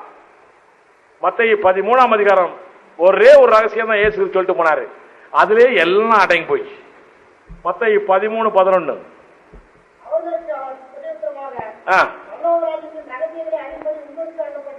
பரலோக ராஜ்யத்தின் ரகசியங்களை அறியும்படிக்கு உங்களுக்கு அருளப்பட்டது. ஆக பரலோக ராஜ்யத்தின் ரகசியங்களை அவர்களுக்கு இயேசு கிறிஸ்து சொல்லிக் கொடுத்தார். ஆமென். அப்ப அதுவரைக்கும் பரலோக ராஜ்யம் பழைய ஏற்பாட்டு மக்களுக்கு ரகசியமா தான் இருந்துச்சு, சீக்கிரட் தான். அதை வெளிப்படுத்தியவர் யாரு? இயேசு கிறிஸ்து. பரலோக ராஜ்யத்தின் ரகசியம் நம்ம எல்லாருக்கும் தெரியுதா? இப்போ எங்க தெரியுது நமக்கு? ஒருத்தருக்கு தெரியல. இயேசு கிறிஸ்து வந்து சொன்னார் பாத்தீங்களா, இவ்வளவு சொல்லிட்டு உங்களுக்கு நான் சீக்கிரட்டே சொல்லிட்டேன் சொல்றாரு. சொல்லிட்டு அப்போதைக்கு ஆமா ஆமா ஆமா நம்மளு ஆமா ஆமா நீங்க சொல்றது கரெக்ட் தான், நீங்க சொல்றது கரெக்டான்னு சொல்லிட்டு அவரு 40 நாள் பரலோகத்துக்கு போனார்ல, ஒலிவ மலையிலிருந்து பரலோகத்துக்கு போகும்போது அவர் சொல்றாரு, நீங்க எருசலேமிலே காத்திருங்கள், பிதாவானவர் வாக்குத்தத்தம் பண்ணப்பட்டது காத்திருங்கள்ன்றாரு. உடனே அவன் கேட்ட கேள்வி என்ன தெரியுமா? 6ஆம் வசனம் வாசிங்களா? அவன் கேட்ட கேள்வி, இவரு பரலோக ராஜ்யத்தை பத்தியே சீக்கிரத்தை சொல்லிட்டு போயிருக்கிறாரு. அவன் கேட்ட கேள்வி பாருங்களேன். அப்பொழுது கூடி வந்திருந்தவர்கள் அவரை நோக்கி, ஆண்டவரே, இக்காலத்திலா ராஜ்யத்தை இஸ்ரவேலுக்கு திரும்ப கொடுப்பீர் என்று கேட்டார்கள். இவன் எந்த ராஜ்யத்தை கேட்கிறான்? 5 வருஷம் ஆட்சியை கேட்கிறான் இவன். இப்பவாச்சும் எங்களுக்கு இஸ்ரவேல் ராஜ்யத்தை கொடுப்பியாடா பாவி, நான் பரலோக ராஜ்யத்தை பற்றி உனக்கு சீக்கிரட் எல்லாம் சொல்லிட்டு போயிருக்கிறேன், பரலோக ராஜ்யத்துக்குரிய காரியங்களை எல்லாம் வெளிப்படுத்தி இருக்கிறேன், அதை இன்னும் கொஞ்சம் லைட் அடிக்கிறதுக்கு அங்கிருந்து ஆவியானவர் வர போறாரு, அவர் இன்னும் உனக்கு சகல சத்தியத்துக்குள்ள நடத்த போறாருன்னு சொல்லிட்டு இருக்கிறேன் நானு. அதுதான் பிதாவானவர் கொடுத்த வாக்குத்தத்தம். நீ என்னடா நான் உலகத்துல 5 வருஷத்துக்குள்ள அம்மாவா அப்பாவான்னு சொல்லிட்டு உட்கார்ந்திருக்கிற? கிறிஸ்தவம் பண்ற வேலை இது. எல்லா கிறிஸ்தவ சர்ச்சிலையும் அம்மாவுக்கு ஓட்டு போடு, அப்பாவுக்கு ஓட்டு போடு, இதுதான். தெரியுமா உங்களுக்கு? பயங்கரம், ரொம்ப மோசம். இந்த பூலோகத்தை குறித்த ராஜ்யங்களை பற்றியே சிந்தித்துக் கொண்டிருக்கிறான். இந்த ரகசியம் தான் இவனுக்கு புரியுது. பூலோகத்துக்குரிய ராஜ்யத்தை பற்றி தான் புரியுது இவனுக்கு. பரலோக ராஜ்யத்தின் ரகசியம் இந்த ஆட்களுக்கு புரியவே இல்லை. நம் தேவன் இயேசு கிறிஸ்து தான் பரலோக ராஜ்யத்தை பற்றி சொல்லி இருக்கிறார். பரலோக ராஜ்யத்தை இந்த பூமியில் ஸ்தாபிப்பதற்கு இயேசு கிறிஸ்து வந்தார். வந்தாரா? யூதர்கள் அவரை ஏற்றுக்கொள்ளவில்லை. ஞானிகளுக்கு தெரிகிறது. மத்தேயு 2ஆம் அதிகாரம் 2ஆம் வசனத்தில் வாசிங்களேன். ஞானிகள் சொல்ற வார்த்தையை வாசிங்களேன். யூதருக்கு ராஜாவாக பிறந்திருக்கிறவர் எங்கே? பரலோக ராஜ்யத்தை உண்மையிலேயே இந்த பூமியிலே ஸ்தாபித்து யூதர்களுக்கு ராஜாவாய் வர வேண்டும் என்ற ஒரு எண்ணத்திலே இயேசு கிறிஸ்து வந்தார். பரலோக ராஜ்யம் இந்த பூமியிலே ஸ்தாபிப்பதற்காக இயேசு கிறிஸ்து வந்தார். யூதர்கள் அவரை ஏற்றுக்கொள்ளவே இல்லை. ஏற்றுக்கொள்ளாதனால அவரை புறம்பே தள்ளி அவரை சிலுவையில் இருந்து கொன்று போட்டார்கள். இதனாலே தேவன் நினைத்த அந்த பரலோக ராஜ்யம் பூலோகத்திலே ஸ்தாபிக்கப்பட முடியவில்லை. அதனால அந்த பரலோக ராஜ்யம் ஆவிக்குரிய பரலோக ராஜ்யமாய் இப்பொழுது நமது பூமியிலே ஸ்தாபித்துக் கொண்டிருக்கிறது. ஆவிக்குரிய பரலோக ராஜ்யம். ஆமா, இப்ப நம்ம ராஜ்யத்தை ஸ்தாபிக்கிறோம்னு சொன்னா எல்டிடின்னு பிடிச்சி உள்ள போட்டுவான் நம்மள. அதனாலதான் ஆவிக்குரிய பரலோக ராஜ்யம் ஸ்தாபிக்கிறேன் சொல்லிட்டு கொண்டிருக்கு நம்ம. ஆமென். ஆவிக்குரிய பரலோக ராஜ்யம் இந்த பூமியிலே ஸ்தாபிக்கப்பட்டுக் கொண்டிருக்கிறது. இது எது வரைக்கும்? இயேசு கிறிஸ்து மரணத்திலிருந்து 2ஆம் வருகை வரைக்கும் ஆவிக்குரிய பரலோக ராஜ்யம் இந்த பூமியிலே ஸ்தாபிக்கப்பட்டுக் கொண்டே இருக்கிறது. இதைத்தான் மத்தேயு 13ஆம் அதிகாரம் 1 முதல் 50 வசனங்களிலே இயேசு கிறிஸ்து ரகசியத்தை வெளிப்படுத்தி இருக்கிறார். இந்த இடைப்பட்ட காலத்தில் தான் சபையானது கட்டப்படுகிறது. இந்த கல்லின் மேல் என் சபையை கட்டுவேன். மத்தேயு 14ஆம் அதிகாரம் 18ஆம் வசனம். இந்த சபைதான், இன்றைக்கு இருக்கிற இந்த சபைதான் பரலோக ராஜ்யத்தை, ஆவிக்குரிய பரலோக ராஜ்யத்தை இந்த பூமியிலே கட்டிக்கொண்டே இருக்கிறது. இந்த சபை எடுபட்டு போகும். அதற்கு பிறகும் ஆவிக்குரிய பரலோக ராஜ்யம் பூமியிலே இருக்கும். இஸ்ரவேல் மக்களால் அந்த ஆவிக்குரிய பரலோக ராஜ்யம் நிரப்பப்படும். ஆக ஆவிக்குரிய பரலோக ராஜ்யம் இயேசு கிறிஸ்துடைய 2ஆம் வருகை வரைக்கும் உண்டு. இந்த பரலோக ராஜ்யம், ஆவிக்குரிய பரலோக ராஜ்யம் முடிஞ்ச உடனே உண்மையான பரலோக ராஜ்யம் இந்த பூமியிலே ஸ்தாபிக்கப்பட போகிறது. ஹல்லேலூயா சொல்லுமா? ஹல்லேலூயா, ஹல்லேலூயா. ஓட்டு போட தேவையில்லை, என் பேர் இல்லைன்னு போய் அழுதுகிட்டு இருக்க தேவையில்லை, ஐடி தேவையில்லை, ஒன்னும் தேவையில்லை, மைய தேவையில்லையா? அந்த மையம் அழிச்சிடறான் இப்ப கூட, ஒன்னும் தேவையில்லை. இயேசு கிறிஸ்துவே ஸ்தாபிக்கிறார். ஹல்லேலூயா. எத்தனை வருஷம்? 5 வருஷத்துக்குள்ளே மந்திரி எந்திரி 103 தான். இப்போ யார் யாரெல்லாம் மந்திரி? நான் தான் சீஃப் மினிஸ்டர் ஆஃப் தமிழ்நாடு. நீங்க ஆந்திரா மினிஸ்டரா? பரவாயில்லையப்பா. அப்ப நாங்க 2 பேரும் தான் மந்திரி, நீங்க எல்லாரும் அப்போ என்ன தாசில்தார், வட்டம், மாவட்டமா, கலெக்டரா? அது யாரு? அவரா? யாரு? ஜெபத்துறையா? ஓ கலெக்டர், வெரி குட். சேலம் கலெக்டரா? மாம்பழம் எல்லாம் கொடுப்பீங்களா? ரைட், பரவாயில்லை. ரைட். ஆக இயேசு கிறிஸ்து உண்மையான ராஜ்யத்தை, பரலோக ராஜ்யத்தை இந்த பூமியிலே ஸ்தாபிக்க போகிறார். அந்த 1000 ஆண்டுகள் இயேசு கிறிஸ்து ஆள போகிறார். அந்த 1000 ஆண்டிலே ஆட்சியிலே சபையாரும் இஸ்ரவேலர்களும் சேர்ந்து இயேசுவோடு ஆள போடுகிறோம். நம்ம தான் ஆள்றவங்க. சபையாரும் இஸ்ரவேலரும் ஆள போகிறார்கள். இந்த உண்மையான பரலோக ராஜ்யத்தை இயேசு கிறிஸ்து 1000 ஆண்டுகள் முடிந்த பிற்பாடு பிதாவாகிய தேவனிடத்திலே கொடுக்கிறார். ராஜ்யத்தையே கொண்டு போய் கொடுக்கிறார். அப்படியே வாசிங்க. 1 கொரிந்தியர் 15ஆம் அதிகாரம் 24ஆம் வசனம். 1 கொரிந்தியர் 15:24. அதன் பின்பு முடிவு உண்டாகும்.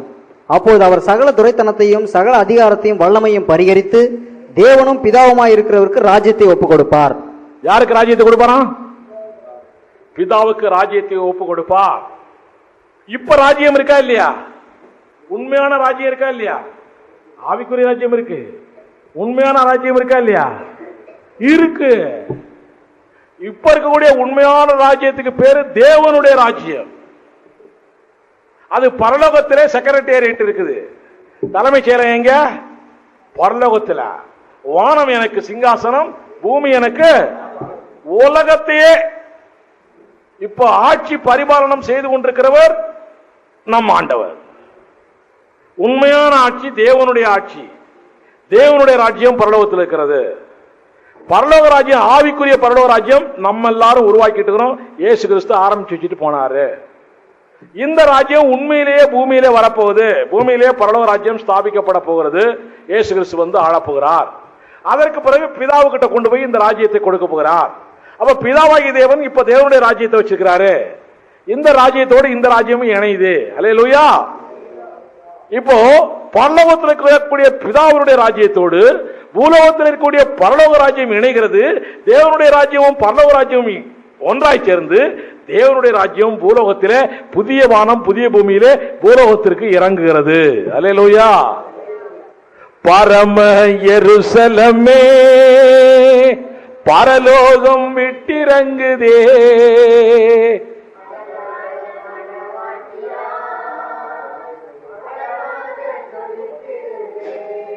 அதுல மாத்திரம் ஜொலிக்குது கிளிக்குதுன்னு சொல்லுவீங்களே, மற்றபடி ஜொலிக்கிறத போட்டாவே கோவம் திரும்ப உங்களுக்கு.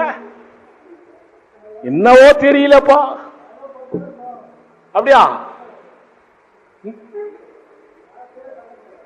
ஓஹோ, பெந்த கோஸ்தா? நானும் பெந்த கோஸ்துக்காரன், திட்டாதீங்க. நீ புதிய வானம் புதிய பூமியிலே பரலோக ராஜ்யமும் தேவனுடைய ராஜ்யத்தையும் இணைந்து இங்கே தேவனுடைய நிம்மதியான நிரந்தரமான எப்போதும் உள்ள ராஜ்யம் இங்கே ஸ்தாபிக்கப்பட போகிறது. ஹல்லேலூயா. அங்க நம்ம எல்லாரும் எப்படி இருப்போமா? பிள்ளைகளை போல இருப்போமா? இப்ப இல்லைன்னு அர்த்தம். அதுக்கு பேரு பிள்ளைகளை போல அங்க இருக்க போறோம். ஆமென். இந்த ரகசியம் இயேசு கிறிஸ்துவாலே சொல்லப்பட்ட ரகசியம். இதுவரைக்கும் பழைய ஏற்பாட்டு மக்களுக்கு சொல்லப்படாத ரகசியம். இத பழைய ஏற்பாட்டு மக்களுக்கும் சொல்லி இருந்தா அவனும் கொஞ்சம் திருந்தினாலும் திருந்திருப்பான்ல. அவருக்கு தெரியும் யாருக்கிட்ட சொல்லணும் தெரியும். நம்ம தான் கொஞ்சம் அறிவாளி. தெரியாது உங்களுக்கு? நம்ம தான் கொஞ்சம் அறிவாளியே, நம்ம தான் வானத்துல பறக்கிறோம். ஆதி மனிதன் கல்லை எடுத்து வேட்டையாடினான், அடுத்த மனிதன் மண்ணிலிருந்து பொன்னை தேடினான், நேற்று மனிதன் வானிலிருந்து விண்ணை செலுத்தினானா, வரும் நாளை மனிதன் 7 உலகை ஆளப் போகிறான். அல்லேலூயா சொல்லுவா. அப்போ வர வர வர வர மனுஷனுக்கு அறிவு பெருகிக் கொண்டே இருக்கிறது. அதனால ஆரம்பகால மக்களுக்கு சொன்னா புரியாது அவனுக்கு. அதனால சொல்லி சொல்லி வேஸ்ட் ஆகக்கூடாதுன்னு விட்டார் போல தெரியுது. இப்ப நமக்கு சொல்லிட்டாரு, சொன்னாலும் புரிய மாட்டேங்குது, புரிஞ்சாலும் அதன்படி நடக்க மாட்டான் நம்ம ஆளு. ஆமென். சரி, ஆக இயேசு கிறிஸ்து மூலமாய் ஒரு பெரிய ரகசியம் வெளிப்படுத்தப்பட்டிருக்கிறது ஒண்ணு. இப்ப பவுல் மூலமாய் நிறைய ரகசியம் வெளிப்படுத்தப்பட்டிருக்கிறது. பவுல் சாதாரண ஆள் இல்லை, கமாலியேலுடைய பாதபடியில இருந்து படித்த மனுஷன். ஆமென். பெரிய ஆளவர். அவர் மூலமாய் நிறைய ரகசியங்கள் வெளிப்படுத்தப்பட்டிருக்கிறது. ஒன்று கொரிந்தியர் 15ஆம் அதிகாரம் 51 முதல் 53 வரைக்கும் வாசிங்க. இதோ ஒரு ரகசியத்தை உங்களுக்கு அறிவிக்கிறேன். என்னப்பா ரகசியம் அது? நாம் எல்லாரும் நித்திரை அடைவதில்லை. நம்ம சாக போறதே இல்ல. அல்லேலூயா சொல்ல மாட்டீங்களா? எல்லாம் சாகிறதுலே இருக்கிறீங்க போல தெரியுது. அதான் சத்தம் போட மாட்டேங்கிறீங்க. இதோ ஒரு ரகசியத்தை உங்களுக்கு சொல்லுகிறேன், நாம் எல்லாரும் நித்திரை அடைவதில்லை. இது பழைய ஏற்பாட்டுக்கு தெரிஞ்சிச்சா? தெரியவே தெரியாது. நாம் எல்லாரும் நித்திரை அடைய போறதில்லை. நித்திரை அடையாம என்ன செய்ய போறோம்? ஆகிலும் கடைசி காலம் தொனிக்கும் போது, கடைசி காலம் தொனிக்கும் பொழுது, ஒரு நிமிஷத்திலே ஒரு இமை பொழுதிலே நாம் எல்லாரும் மறுரூபமாக்கப்படுவோம். அல்லேலூயா. இந்த ரகசியம் 4000 வருடங்களாய் ஒருவனுக்கும் தெரிவிக்கப்படவில்லை, பவுல் மூலமாய் நமக்கு தெரியப்பட்டிருக்கிறது. அல்லேலூயா. அப்ப நம்ம எல்லாம் பெரிய ஆள் தானே? பெரிய ஆள் தானே? இன்னமும் யோபு, ஆபிரகாம், தாவீதுன்னு சொல்லிட்டு இருந்தீங்கன்னா, தாவீதுக்கு எத்தனை?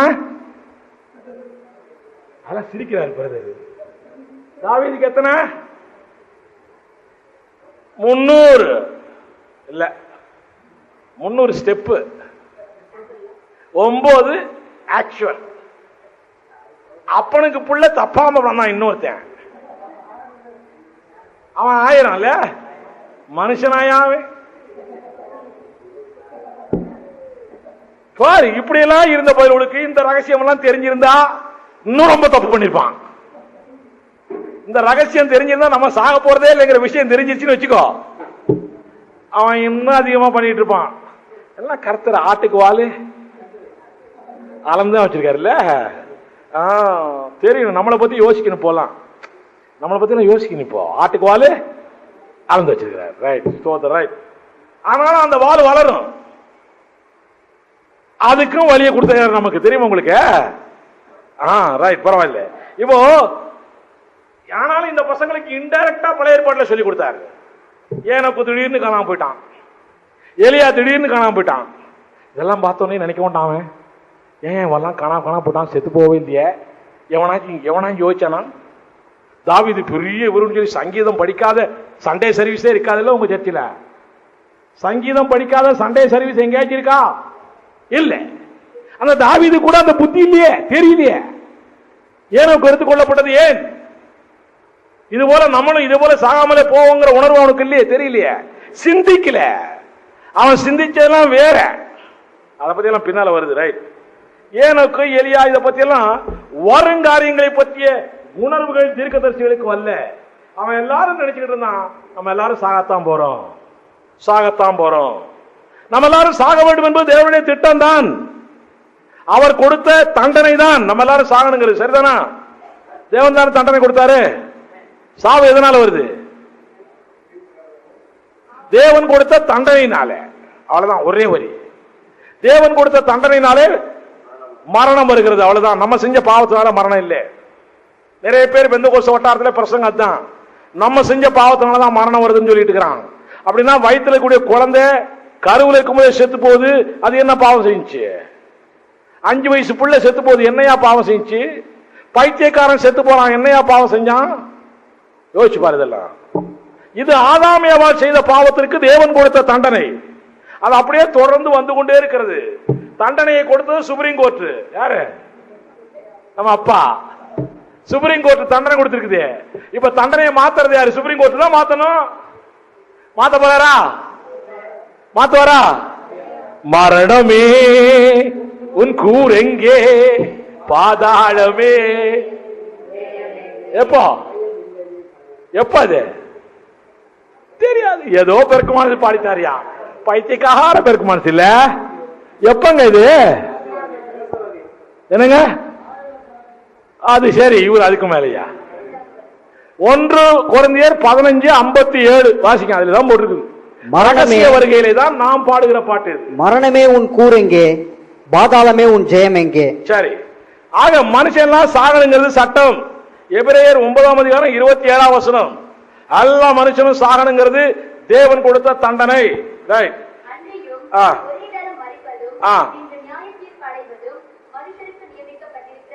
அவ்வளவுதான் நியமிக்கப்பட்டிருக்குது. ஆனா நமக்கு இல்ல. இது ஒரு சீக்ரெட், இது ஒரு ரகசியம். ஆமென். நம்ம சாக போறதே இல்லை. நான் நிறைய நாட்களாக சொல்லிட்டு இருக்கிறேன், சாக போறதே இல்லை, அப்படியே பரலோகத்துக்கு போறோம்னு சொல்லி நம்பிக்கையோட இருப்போமே. ஹல்லேலூயா. சரி, அது என்ன போட்டிருக்கு? 1 தெசலோனிக்கேயர் 1 கொரிந்தியர் 15:51 எழுதியிருக்குது.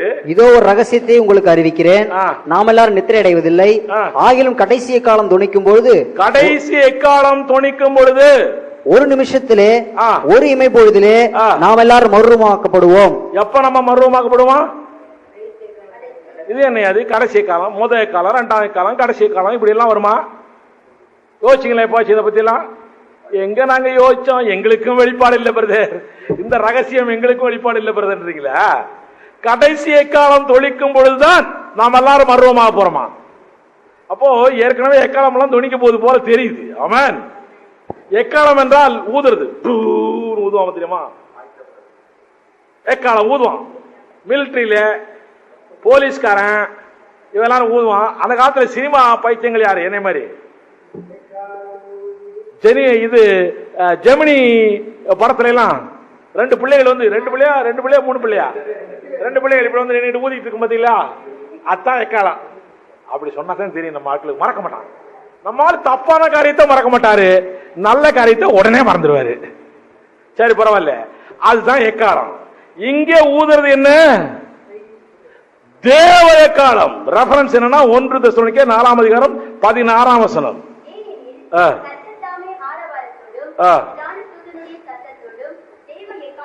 என்ன எக்காலத்தோடமா? எக்காலம் தான் நம்ம பார்த்திருக்கிறோம். தேவ எக்காலம் எங்கேயாச்சும் பார்த்திருக்கிறோமா? பார்த்ததே இல்லை. ஆனாலும் அந்த சத்தம் கேட்க போகுது. அல்லேலூயா. ராணுவம், போலீஸ் இந்த மாதிரி இடத்துல தான். என்னாகமம் 10ஆம் அதிகாரத்தை வீட்டுல போய் படிங்க. அங்கே மோசே கிட்ட இயேசு கிறிஸ்து சொல்றாரு, என்னாகமம் 10ஆம் அதிகாரம், அங்கே 2 வெள்ளி பூரிகையை உண்டாக்கு. 2 வெள்ளி பூரிகைன்னா ஊதுறது, எக்காலம் உண்டாக்கு. அதை சாதாரணமா மெதுவா ஊதுனா சபையார் எல்லாரும் ஆசரிப்பு கூடாரத்துக்கு முன்னால வந்து நிக்கணும்.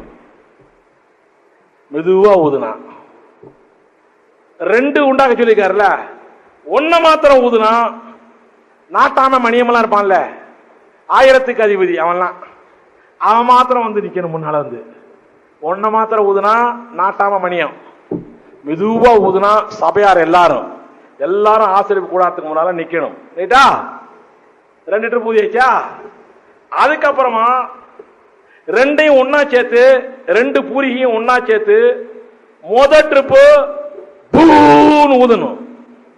முதல் ட்ரிப்பு பயங்கரமா ஊதிட்டா கிழக்கு பக்கத்தில் இருக்கக்கூடிய பாளையம் எல்லாம் நடந்து போகணும். லாஸ்ட்ல 2ஆம் முறை ஊதுனா தெற்கு பக்கத்தில் இருக்கக்கூடிய பாளையம் எல்லாம் நடந்து போகணும். எங்க போகுது? 2 எங்க? கானானை நோக்கி போய் கொண்டிருக்கிறது. நீ நான் எங்க நோக்கி போய்கிட்டு இருக்கிறோம்? பரம கானானை நோக்கி போய் கொண்டிருக்கிறோம். ஹல்லேலூயா, ஹல்லேலூயா. முதல்ல கூப்பிட்டா சபையாரெல்லாம் ஆசரிப்பு கூடாரத்துக்கிட்ட வந்து நிக்கணும். 2வது ட்ரிப் 1 ட்ரிப் மாத்திரம் கூப்பிட்டா நாட்டாம மணியம் எல்லாம் வந்து நிக்கணும், மூப்பர்கள்லாம் நிக்கணும். அதுக்கப்புறம் பெரிய சத்தம் போட்டா கிழக்கு பக்கத்துல கிழக்கு பாளையம் எல்லாம் நடக்க ஆரம்பிக்கணும். லாஸ்ட்ல ஊதுனா தெற்கு பாளையம் எல்லாம் நடக்க ஆரம்பிக்கணும். நாமெல்லாம் தெற்குத்தியர்கள். அல்லேலூயா. தெற்க உள்ளவங்களாம் பெரிய ஆளு தெரியுமா உங்களுக்கு? பெரிய ஆளு தெரியாது உங்களுக்கு? வீடெல்லாம் கட்டும்போது தெற்கு பக்கம் பார்த்து தான் வாசல் வைக்கணும் தெரியுமா எனக்கு? ஏன்னா தென்றல் வீசும். வடக்கு பக்கம் வச்சு வாசல் கட்டோம்னா வாடை காத்து. அதுதான் வாஸ்துன்னு நம்ம மொபைல் எல்லாம் சொல்லிட்டு ஏமாத்தி உட்காந்துக்கிறான். அப்படி எல்லாம் சரி எதுனாச்சும் பண்ணிட்டு போறான், நமக்கு அதை பத்தி கவலை. ஆனா தெற்கு அண்ணாதர சொன்னாரு, அதனாலதான் வடக்கு வாழ்கிறது தெற்கு தேய்கிறது. திராவிட நாடு திராவிட இருக்கேன்னு கத்தி கிடந்தாரு ஒரு பாவம். இப்ப தெற்கு தான் வாழுது. 13 மந்திரி, 1 2 ஒவ்வொருத்தருக்கு 13 மந்திரி. அப்ப தெற்கு வாழ்கிறது. தெற்குன்னு சொன்னாவே பாரு, பூமி நிக்குது தெரியுமா? சாஞ்சி இருக்குது. எந்த பக்கம் சாஞ்சி இருக்குது? ஒரு ஆள் தெற்குங்குது, ஒரு ஆள் வடக்குங்குது, ஒரு ஆள் கிழக்குங்குது. வடக்கு பக்கம் தான் சாஞ்சி இருக்குது 23 டிகிரி. டாப்ல தான் சாஞ்சி இருக்குது 23 டிகிரி. டாப் தான் வடக்க, கீழே இருக்கிறதான் தெற்கு. ஆமாம், சரி பரவாயில்ல. ஆக மலைகளே பெஞ்சா கூட கீழே இறங்கி வந்துருக்கிறீங்களோ? அப்படி இல்லை பூமி. சரி, இங்க இருந்து பார்க்கும்போது நமக்கு அப்படி தெரியுது. எங்க போய் பார்த்தாலும் தட்டையா தான் தெரியும், வெளியே நின்று பார்த்தா தான் உருண்டே தெரியும். அல்லேலூயா. சரி போட்டும். ஆக கடைசி ஊதும்போது தெற்கில் உள்ள அனுபவம். அதே போல முதல் எக்காலம் ஊதும்போது, தேவ எக்காலம் ஊதும்போது கிறிஸ்துவுக்குள் மரித்தவர்கள் முதலாவது எழுந்திருப்பார்கள். இரண்டாவது எக்காலம், கடைசி எக்காலம் ஊதும் பொழுது உயிரோடு கூடிய நாமும் மறுரூபமாவோம். அல்லேலூயா. அவ கடைசி எக்காலம் தொனிக்கப்படுகிறது. எல்லாரும் பரமகானானுக்கு போகிறோம். அல்லேலூயா. இந்த ரகசியம் பவுல் மூலமாய் நமக்கு வெளிப்படுத்தப்பட்டிருக்கிறது. ஆமென். இன்னொரு ரகசியம், நிறைய ரகசியம் சொல்லிட்டே போலாம். டீ வர வரைக்கும் சொல்லிட்டு போலாம்ல. ரைட். அடுத்த ரகசியம் சபையை பற்றிய ரகசியம். கிறிஸ்தவ சபைன்னு ஒரு சபை வரும்னு எவனாச்சும் பழைய ஏற்பாட்டில் சொல்லிக்கிறானா? கிறிஸ்தவ சபையை பத்தி எவனாச்சும் பழைய ஏற்பாட்டில் பேசிருக்கிறானா? ஒண்ணுமே கிடையாது. தூக்கம் வர்றாலாம் தூங்கிட்டே தலையாட்டுது இப்படி. ஏன்னா தலையாட்டாம இருந்தால் தூங்குறான்னு நினைச்சுவாங்க. நிறைய பேர் தூங்கும் போதே தலையாட்டு இருக்கு அப்படி இப்படி. அப்ப நம்ம சத்தத்தை கேட்கிற மாதிரி, ஏன்னா நானும் உங்க மாதிரி உட்காந்து தூங்கின ஆளாச்சே ஒரு காலத்துல.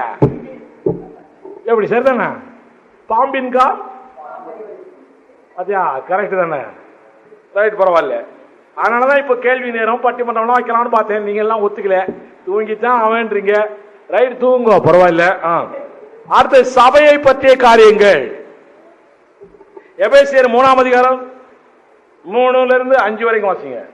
அது என்னவெனில், புறஜாதிகள் சுவிசேஷத்தினாலே உடன் சுதந்திரமாய் ஒரே சரீரத்துக்குள்ளானவருமாய் கிறிஸ்துவுக்குள் அவர் பண்ணின வாக்குத்தத்தத்துக்கு உடன் பங்காளிகளுமாய் இருக்கிறார்கள் என்கிற இந்த ரகசியத்தை அவர் எனக்கு வெளிப்படுத்தி அறிவித்தார். இந்த வசனம் மாத்திரம் புரிஞ்சிருச்சுன்னா கிறிஸ்தவ சபையில ஒருத்தனும் பொய் சொல்லவே முடியாதுங்க. வாசிக்க மறுபடியும். அது என்னவெனில், புறஜாதிகள் சுவிசேஷத்தினாலே உடன் சுதந்திரமாய். புறஜாதிகள் சுவிசேஷத்தினாலே உடன் சுதந்திரம். யாரோட? இஸ்ரவேல் மக்களோட ஒன்னாயிட்டம் போனோமா? சுவிசேஷத்தினாலதான். ஞானஸ்தானம் எடுத்ததுனால அல்ல, விருத்த சேதனம் பண்ணதுனால அல்ல, சுவிசேஷத்தினாலே. வாசிங்க அப்புறம். ஒரே சரீரத்துக்குள்ளானவர்களுமாய் கிறிஸ்துவுக்குள் அவர் பண்ணின வாக்குத்தத்தத்துக்கு உடன் பங்காளிகளுமாய் இருக்கிறார்கள். கிறிஸ்துவுக்குள் தேவன் பண்ணின வாக்குத்தத்தங்கள் ஏராளம் உண்டு. கிறிஸ்துவுக்குள் தேவன் பண்ணின வாக்குத்தத்தங்கள் ஏராளம் உண்டு. இந்த வாக்குத்தத்தங்களுக்கு நாம் உடன் பங்காளிகளாய் மாறி இருக்கிறோம். அவன் ஒரு பங்காளி, நம்ம ஒரு பங்காளி ஆயிருக்கிறோம். அப்புறம் வாசிக்கிறது. இந்த ரகசியத்தை அவர் எனக்கு வெளிப்படுத்தி அறிவித்தார். இந்த ரகசியத்தை தேவன் வெளிப்படுத்தி இருக்கிறார் பவுல் மூலமாய். அதனால இஸ்ரேல் மக்களுக்கு சொல்லப்பட்ட வாக்குத்தத்தம் பூரா நமக்கு. இஸ்ரேல் மக்களை போல நம்மளும் ஒன்னாயிட்டோம். அல்லேலூயா. அவன் என்னமோ சோப்பா இருந்தா மாத்திரம் அவன் பெரிய ஆள் நினைப்ப. நான் கருப்பா இருந்தாலும் அவனோட பெரிய ஆள் இப்போ. அல்லேலூயா. சொல்ல மாட்டேங்கிறீங்களா ஒருத்தர்? அவங்க எல்லாம் சோப்பா இருப்பாங்க இஸ்ரேல் மக்கள், தெரியுமா உங்களுக்கு? ஆனா இப்ப அவனோட இணைச்சிட்டாரு நம்மளை கொண்டு போய். அல்லேலூயா. ஆரம்பத்துல 2 ஜாதி தான் இருந்துச்சு உலகத்துல. தேவ ஜாதி, மனுஷ ஜாதி. மனுஷனுக்குள்ளேயே 2 ஜாதி. புற ஜாதி, ஆண் ஜாதி பொன் ஜாதி. ஆணும் பெண்ணும் ஒன்னா இருக்குது. இது ஜாதி ஜாதின்றீங்க. இது என்னடா இது? தேவ ஜாதி, புறஜாதி. ரெண்டே ஜாதி தான் ஆரம்பத்தில் இருந்துச்சு. ஆபிரகாம் என்ன ஜாதி? புறஜாதி. புறஜாதியாக இருந்தவனை இழுத்துட்டு வந்துட்டார். இழுத்துட்டு வந்து பக்தி உள்ள சந்ததி அவன் மூலமாய் உருவாக வேண்டும் என்று தேவன் நினைத்தார். அவன் மூலமாய் பக்தி உள்ள சந்ததி இஸ்ரவேலர் மூலமாய் வருமானு பார்த்தாரு. இஸ்ரவேலர்கள் எல்லாரும் நியாயப்பிரமாணக்காரர்களா மாறிட்டான். அவன் எல்லாரும் காணியாட்சி, அவனுக்குன்னு ஒரு ரூல்ஸ் ரெகுலேஷன்ஸ், அவனுக்குன்னு ஒரு சொத்து, அவனுக்குன்னு சொத்து மதிப்பு, அவனுக்குன்னு எல்லாம் வச்சுட்டான். வந்துருச்சு. இந்த நேரத்தில் தான் இயேசு கிறிஸ்து பூமிக்கு வந்தார். அந்த ஜாதியிலே பிறந்து வந்தார். அவர் வந்துதான் சபையை உருவாக்கினார். அன்றைக்கு தான் அவரு ரகசியமாகவே அதுவரைக்கும் இருந்த சபையை தேவன் உருவாக்கினார். அதுவும் அந்த பயலுக்கு புரியல. பவுல் வந்துதான் புரிய வைக்கிறார். இப்ப எபேசியர் 3ஆம் அதிகாரத்தில் தான் புரிய வைக்கிறார். இந்த சபை ரகசியமாகவே இருந்தது, இது ரகசியமாகவே எடுத்துக்கொள்ளப்பட போகிறது. அல்லேலூயா சொல்லுவோமா? யூத மார்க்கத்திலே புறஜாதியார் போய் சேரல. நம்ம எல்லாரும் போய் யூத மார்க்கத்திலே சேர்ந்துக்கிறோம். போய் எதுல போய் சேர்ந்துருக்கிறீங்க? அல்லது யூதம் வந்து நம்ம மார்க்கத்தில் சேர்ந்துக்கிறானா? புறஜாதி மார்க்கத்தில் இல்ல. அப்ப என்னதான் நடந்திருக்குது? ஒன்னும் புரியல பண்றியா? இதெல்லாம் மிரக்கல் பா, தேவன் செய்த அற்புதங்கள். அதாவது புறஜாதிக்காரன் இஸ்ரவேலரோட போய் சேரல, இஸ்ரவேலனும் புறஜாதிக்குள்ள வந்து சேரல. அப்ப இயேசு முதலாம் வருகிற என்னதான் பண்ணாருப்பா? வாசிங்க எபேசியர் 2ஆம் அதிகாரம் 15-16.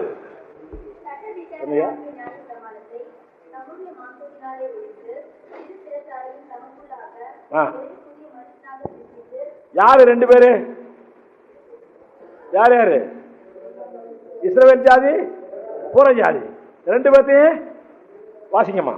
இருதரத்தாரையும் தமக்குள்ளாக ஒரே புதிய மனுஷனாக சிருஷ்டித்து, கிறிஸ்துவுக்குள்ளாக ஒரே புதிய மனுஷனாக சிருஷ்டித்து, சிருஷ்டிப்பு 4000 வருஷத்துக்கு முன்னாலேயே அப்பவே பண்ணிட்டாரா? அதுக்கப்புறம் சிருஷ்டிக்கவே இல்லை. அதுக்கப்புறம் தேவன் சிருஷ்டித்தது ஒன்னே ஒண்ணு, கண்ணே கண்ணு, அதான் இந்த சபை. ஹல்லேலூயா. இந்த சபையை ஆம்பளைன்னு சொல்லியிருக்கு பாத்தீங்க. புதிய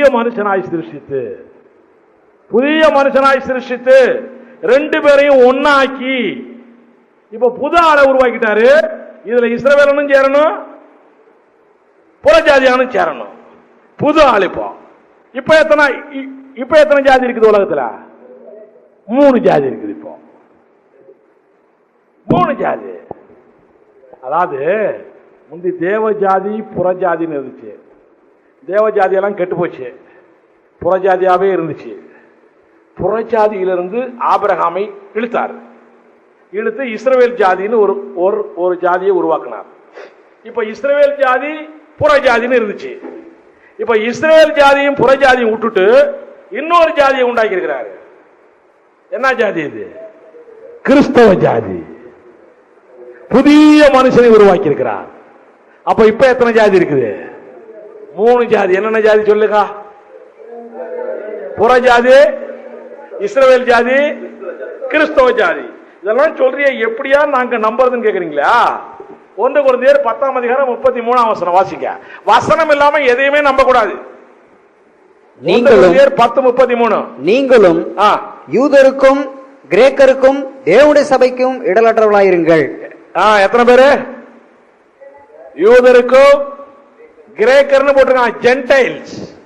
புறஜாதியாருக்கும் அப்புறம் இன்னொன்னு தேவனுடைய சபைக்கும். அப்ப 3 குரூப் இருக்கு உலகத்துல இப்போ. ஆமென். இப்ப தேவன் புது குரூப் உருவாக்கி இருக்கிறார், புது சிருஷ்டிப்பை உண்டாக்கி இருக்கிறார், கிறிஸ்தவ சபையாய் உண்டாக்கி இருக்கிறார். இது 4000 ஆண்டுகளாய் ஒருவருக்கும் வெளிப்படுத்தப்படாத இந்த பெரிய ரகசியம் பவுல் மூலமாய் நமக்கு வெளிப்படுத்தப்பட்டிருக்கிறது. அல்லேலூயா. இந்த வாக்குத்தத்தம் ஆரம்ப நாட்களில் கொடுத்தாரே, வாக்குத்தத்தம் இஸ்ரவேல் சபை கொடுத்திருக்கிறாரு. இது இந்த புதிய கிறிஸ்தவ சபைக்கு உண்டு.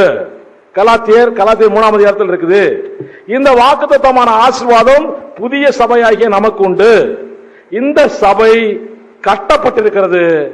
மூலைக்கல் இயேசு கிறிஸ்து, அப்போஸ்தலர்கள் போன்றவர்கள் அஸ்திவாரங்கள். நாம் எல்லாரும் அதன் மேல் ஒவ்வொரு செங்கல்லா வச்சு கட்டப்பட்டு கொண்டிருக்கிறோம். எபேசியர் 2ஆம் அதிகாரம் 18 முதல் 22 வசனங்களை வாசித்துக் கொள்ளுங்கள். ஆக சபையை பற்றிய ரகசியம் பவுல் மூலமாய் நமக்கு வெளிப்படுத்தப்பட்டிருக்கிறது. அல்லேலூயா சொல்லுவோமா? அடுத்த ரகசியம் பவுல் மூலமாய். இப்போ இஸ்ரவேலர்கள் எல்லாம் இயேசு கிறிஸ்துவை கொண்டு போட்டானா? இயேசுவை கிண்டல் பண்ணிட்டானா? இப்போ இஸ்ரவேலர்களுக்கு இருந்த எல்லா காரியமும் நமக்கு வந்துருச்சா? புறஜாதிகளாய் இருந்து கிறிஸ்தவர்களாய் மாறிய நமக்கு வந்துருச்சா? இப்போ நம்ம எல்லாரும் என்ன நினைக்கிறோம்? இஸ்ரவேல் பசங்க மோசமான பசங்கயா, அந்த பசங்க நம்ம அப்பாவே கொண்டு விட்டாங்க, அவன்லாம் உருப்பிடுவானா? அவன்லாம் உருப்பிடவே மாட்டான். நம்ம ஆட்கள் சொல்றது நிறைய பேர். ஆனா இது ஒரு பெரிய ரகசியம். இஸ்ரவேலர் எல்லாருமே ரட்சிக்கப்பட போகிறார்கள். இது பெரிய ரகசியம். பவுலுக்கு ஒருத்தருக்கு தான் வெளிப்படுத்தப்பட்டது. ரோமர் 11ஆம் அதிகாரம் 25-26 வசனங்கள் எடுங்க. ரோமர் 11:25-26. மேலும் சகோதரரே, நீங்கள் உங்களையே புத்திமான்கள் என்று எண்ணாதபடிக்கு. நமக்கு தான் பாத்தியா, நம்ம எல்லாம் பெரிய ஹெட் வெயிட். உங்களையே பெரிய புத்திமான்கள் என்று எண்ணாதபடிக்கு ஒரு ரகசியத்தை நீங்கள் அறிய வேண்டும் என்று இருக்கிறேன். ஒரு ரகசியத்தை சொல்லுகிறார். அல்லேலூயா. அது என்னவெனில், புறஜாதியருடைய நிறைவு உண்டாகும் வரைக்கும் இஸ்ரவேலில் ஒரு பங்குக்கு கடினமான மனது உண்டாயிருக்கும். இஸ்ரவேலரிலே ஒரு பங்கு கடின மனதுடையா இருக்கும். அது இங்கிலீஷ்ல போட்டிருக்கு பிளைண்ட்னஸ், குருட்டாட்டம். இஸ்ரவேல் மக்கள்ல ஒரு குரூப் குருட்டாட்டமா இருக்குமா? எப்போ? புறஜாதி மக்களுடைய நிறைவு உண்டாகும் வரைக்கும். இப்ப புறஜாதி மக்களுக்கு கடைசி வயது சுவிசேஷத்தை சொல்லி முடிச்சிடறாங்களா? அது வரைக்கும் இஸ்ரவேல் மக்கள் ஒரு குரூப் பயங்கர கூட்டாட்டம் உள்ள குரூப்பா இருக்கும். இயேசு கிறிஸ்துவை ஏற்றுக்கொள்ளாது. வாசிப்பா. இந்த பிரகாரம் இஸ்ரவேலர் எல்லாரும் ரட்சிக்கப்படுவார்கள். என்ன அது? கூட்டாட்டமா இருக்கிறான்னு சொல்லப்பட்டிருக்கு. ஆனாலும் இஸ்ரவேல் எல்லாரும் ரட்சிக்கப்படுவார்கள் போட்டிருக்கு. அப்புறம் மீட்கிறவர் சீயோனிலிருந்து வந்து அவபக்தியை யாக்கோபை விட்டு விலக்குவார் என்றும் நான் அவர்களுடைய பாவங்களை நீக்கும் போது இதுவே நான் அவர்களுடனே செய்யும் உடன்படிக்கை என்றும் எழுதியிருக்கிறது. ஹல்லேலூயா சொல்லுவோமா? அப்ப இயேசு கிறிஸ்து மீட்கிறவர் சீயோனிலிருந்து வரப்போகிறார். அப்ப வாராவாரம் கர்த்தர் சபைக்குள்ளே இருக்கிறார் சொல்றது பொய். நிறைய பேருக்கு புரியல. மீட்கிறவர் ஒரு நாள் தான் வரப்போறாரு. மீட்கிறவர் அவபக்தியை சீயோனிலிருந்து விலக்குவார். ஒரு நாள் வரப்போறார். அப்போ இஸ்ரவேல் எல்லாரும் ரட்சிக்கப்பட போகிறார்கள். இது பெரிய ரகசியம். அதுவரைக்கும் இஸ்ரவேலர்களுக்குள்ளே ஒரு பெரிய பிளைண்ட்னஸ், ஒரு பெரிய குருட்டாட்டம் இருந்து கொண்டேதான் இருக்கும். ஆனாலும் இஸ்ரவேலர்கள் மேலே தேவன் வைத்த கிருபை, தேவன் கொடுத்த வரங்கள் மாறவே மாறாது. ஆமென். ஹல்லேலூயா. இப்போ அப்படிதான் நிறைய ஊழியக்காரன் அட்டகாசம் பண்ணிட்டு இருக்கிறான், சத்தியத்துக்கு விரோதமா போயிட்டு இருக்கிறான். பயங்கர மோசம், விபச்சாரம், வேசித்தனம் பயங்கர ஊழியக்காரர்கள் மத்தியில் நடந்து கொண்டிருக்கிறது. பயங்கரமான காரியம் நடக்குது. ஆனாலும் அவர்கள் மேல் தேவன் வைத்த கிருபை, தேவன் கொடுத்த வரங்கள், தேவன் அழைத்த அழைப்பு மாறவே இல்லை. இந்த சத்தியம் நிறைய பேருக்கு தெரியல. நிறைய பேர் என்ன நினைக்கிறாங்க தெரியுமா? ஏன் அவ்வளவு பெரிய ஊழியக்காரர் இப்படி எல்லாம் சொல்ற? அவர் பாரு தீர்க்கதரிசனம் சொல்றாரு பத்தியா? அவர் பாத்தியா என்ன மாதிரி எல்லாம் ஒரு பிசாச விரட்டுறாரு பத்தியா? நான் சொல்றேன், வேதம் சொல்லுகிறது அவர்களுக்கு தேவன் கொடுத்த வரங்கள் மாறவே மாறாது. நம்புறீங்களா? ஒரே ஒரு எக்ஸாம்பிள் பார்த்து சொல்றேன். பிசாசுக்கு தேவன் கொடுத்த அதிகாரம் மாறி போச்சா? மாறலையா? மாறல. பிசாசுக்கு தேவன் கொடுத்த வல்லமை மாறி போச்சா? மாறலையா? மாறல. இன்னொரு எக்ஸாம்பிள் சொல்றேன். சவுல் என்ற ஒரு ராஜா இருந்தான். இந்த ராஜா தேவனால் அபிஷேகம் பண்ணப்பட்ட தாவீதை கொல்ல ஆரம்பித்தான். கொன்னு போட்டணும்னு நினைச்சான். இப்படியே அலைஞ்சிட்டு இருந்தான். தேவன் சொன்னாரு, உன்னிடத்துல கொடுக்கப்பட்ட அபிஷேகம் உன்னிடத்தை விட்டு போயிடுச்சு, இனி நீ ராஜாவே கிடையாது அப்படின்லாம் சொல்லிட்டாரா சாமுவேல் மூலமா. அந்த நேரம் பார்த்து இந்த சவுல் சாமுவேல் தங்கியிருக்கிற ராமா என்ற இடத்திற்கு போகிறான். போகிற வழியில அவன் மேல் ஆவியானவர் இறங்குகிறார். அவன் தீர்க்க தரிசனம் சொல்லிக் கொண்டே போகிறான். கெட்ட பையன், மோசமான பையன், தாவீதையை கொல்றதுக்கு ஏற்பாடு பண்ண பையன், அவனுக்குள்ளும் தேவன் கொடுத்திருந்த வரம் மாறவில்லை. அதனால வரங்களை வைத்து யாரையும் எடை போடாதீங்க. வரங்களை வைத்து எடை போட்டா நீங்க எல்லாம் கெட்டு போயிருவீங்க, ஏமாற்றப்படுவீர்கள். ஜாக்கிரதை. வரங்களை வைத்து அல்ல. உங்களுக்கு தெரியுமா, இயேசு கிறிஸ்துவை பிடிச்சிட்டு போனாங்க கைது பண்ணி, அவரை சாகடிக்கணும் சொல்லி ஆலோசனை சங்கத்தில் வைத்திருக்கிறார்கள். வைத்திருக்கும் போது அதுக்கு யாரு தெரியுமா, அண்ணா கைப்பா 2 பேர் தானே, 2 பேரும் தீர்க்கதரிசிகள், அவங்க பிரதான ஆசாரியர் 2 பேரும். அந்த காய்பாங்கிறவன் தான் இயேசு கிறிஸ்துவை கொல்லணும்னு இருக்கிறான். இந்த காய்பாங்கிறவன் சொல்றான் இவர் தேவனுடைய குமாரன் சொல்றான். கெட்ட பையன் நல்ல நல்ல தீர்க்க தரிசனம் சொல்லிட்டு இருக்கிறான். பத்தியா? ஆக ஒருவனுடைய தீர்க்க தரிசன வரங்களை வைத்தோ, குணமாக்கும் வரங்களை வைத்தோ, பிசாசுகளை விரட்டுகிறதை வைத்தோ எந்த ஆளையும் எடை போட வேண்டாம். ஆமென். தேவன் கொடுத்த வரங்கள் இஸ்ரேல் மக்களுக்கு இன்றைக்கும் உண்டு. அதனாலதான் இந்த 3 கூண்டு நாடு, அது தமிழ்நாடு அளவு கூட இல்ல. இந்த நாட்டை உலகமே சண்டைக்கு வந்தாலும் ஜெயிக்க முடியல. பத்தியா? உலகமே வந்தாலும். அப்ப தேவன் கொடுத்த வரங்கள், அதனுடைய காரியங்கள் எல்லாம் மாறவே இல்லை. அடுத்த ஒரு ரகசியம், கிறிஸ்துவை பற்றி, சபையை பற்றி தேவன் சொல்லியிருக்கிறார் ரகசியம். எபேசியர் 5ஆம் அதிகாரம் 32ஆம் வசனம். இவன் என் எலும்பில் எலும்பும் என் மாம்சத்தில் மாம்சமா இருக்கிறார். இவன் மனுஷன் இருக்கப்பட்டபடினால் மனுஷன் எனப்படுவார் என்றார். அப்புறம் இது நிமித்தம் புருஷன் தன் தகப்பனையும் தன் தாயை விட்டு தன் மனைவியோடு சேர்ந்திருப்பான், அவர் ஒரே மாம்சமா இருப்பார்கள். இனி அப்பா அம்மா வேண்டியதில்லை, மனைவியோடவே இருக்கணும்.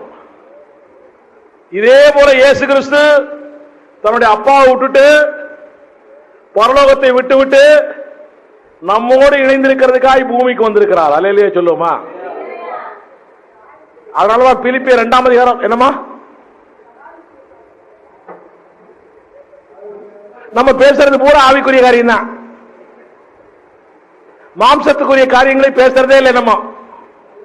நம்ம பேசுறது பூரா அதுவும் ஆவிக்குரிய காரியம் தான். அதுவும் ஆவிக்குரிய காரியம் தான். நீங்க ஆவிக்குரிய காரியத்திலே ஆரம்பித்து ஆவிக்குரிய காரியத்திலே முடியணும். நீங்க ஆவிக்குரிய காரியத்தில் ஆரம்பித்து மாம்சத்துக்குரிய காரியத்திலே முடிக்கிறீர்கள். இது நம்ம கிறிஸ்தவ வட்டாரம் அப்படித்தான் செஞ்சுட்டு இருக்குது. அவனுக்கு தேவைன்னா இது மாம்சத்துக்குரிய காரியமா, அவனுக்கு தேவைன்னா இது ஆவிக்குரிய காரியமா. எல்லா காரியமுமே ஆவிக்குரிய காரியம்தான். ஆவிக்குரிய ரீதியில் தான் சிந்திக்கணும் எல்லாத்தையும். நீ தகப்பனையும் தாயை விட்டு புருஷனோட இசைந்திருப்பாய் அப்படின்னா அப்பா அம்மாவோட சண்டை போட்டுக்கிட்டு வரணும்னு அர்த்தம் இல்ல. புருஷன் மனைவி தான் ஃபர்ஸ்ட், உனக்கு நெக்ஸ்ட் தான் அப்பா அம்மா. கல்யாணம் முடிச்ச பிற்பாடு. ஆமென். புருஷன் மனைவி தான் ஃபர்ஸ்ட். அதே போலதான் இயேசு கிறிஸ்து பிலிப்பியர் 2ஆம் அதிகாரம் 6-7 வசனத்தை சொல்லுகிறார். வாசிங்க.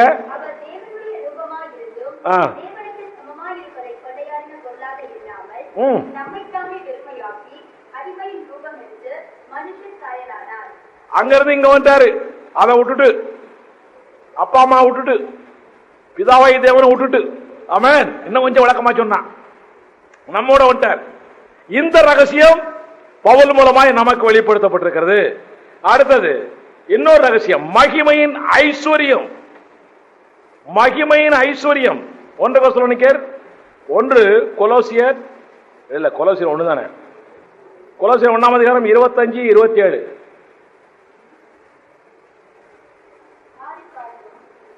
கொலோசியர் 1ஆம் அதிகாரம் 25-27.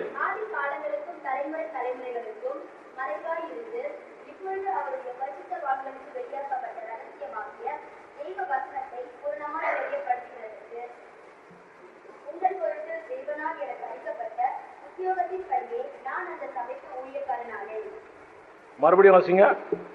ஆதி காலங்களுக்கும் தலைமுறை தலைமுறைகளுக்கும் மறைவாய் இருந்து இப்பொழுது அவருடைய பரிசுத்தவான்களுக்கு வெளியாக்கப்பட்ட ரகசியமாகிய தேவ வசனத்தை பூரணமாய் தெரியப்படுத்துகிறதற்கு உங்கள் பொருட்டு தேவனால் எனக்கு அளிக்கப்பட்ட உத்தியோகத்தின்படியே தேவ வசனத்தினுடைய ரகசியம், தேவ வசனத்தினுடைய ரகசியம் நமக்கு பவுல் மூலமாய் வெளிப்படுத்தப்பட்டிருக்கிறது. அடுத்ததாய் தேவ ஞானமாகிய ரகசியம் பவுல் மூலமாய் நமக்கு வெளிப்படுத்தப்பட்டிருக்கிறது. 1 கொரிந்தியர் 2:7.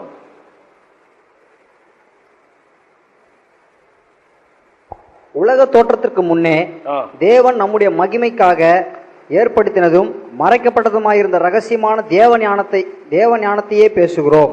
தேவ ஞானமாகிய ரகசியம் பழைய ஏற்பாட்டு மக்களுக்கு மறைக்கப்பட்டிருக்கிறது, நமக்கு வெளிப்படுத்தப்பட்டிருக்கிறது. நம்ம எல்லாருக்கும் தேவ ஞானம் வெளிப்படுத்தப்பட்டிருக்கிறது. 1 கொரிந்தியர் 1:1 கடைசி வசனத்தில் போடப்பட்டிருக்கிறது.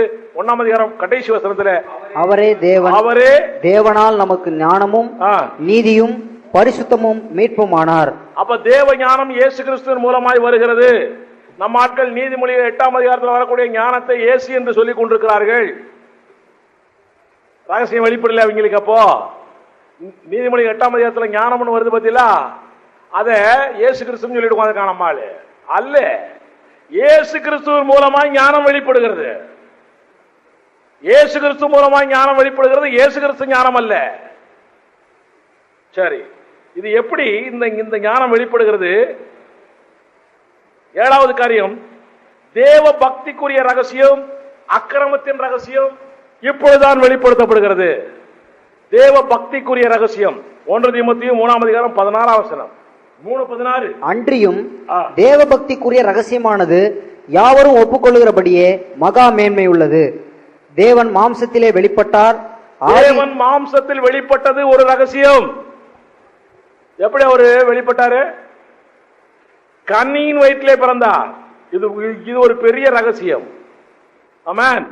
அப்புறம் அடுத்தது, ஆவியிலே நீதி உள்ளவர் என்று என்ன விளங்கப்பட்டார். ஆவியினாலே நீதியாக்கப்பட்டார் இயேசு கிறிஸ்து. பாவியாய் மரித்தார், நீதிமானாய் ஆவியிலே உயிர்த்தெழுந்தார். இது ரகசியம். யாராச்சும் இத யோசிக்க முடியுமா?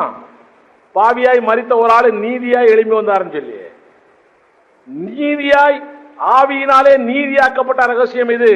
அப்புறம் தேவதூதர்களால் காணப்பட்டார். தேவதூதர்களால் மனுஷீகத்தில் காணப்பட்டார் இயேசு கிறிஸ்து. அப்புறம் புறஜாதிகளிடத்தில் பிரசங்கிக்கப்பட்டார். புறஜாதிகளுக்கும் உரியவராய் மாறிவிட்டார் இயேசு கிறிஸ்து.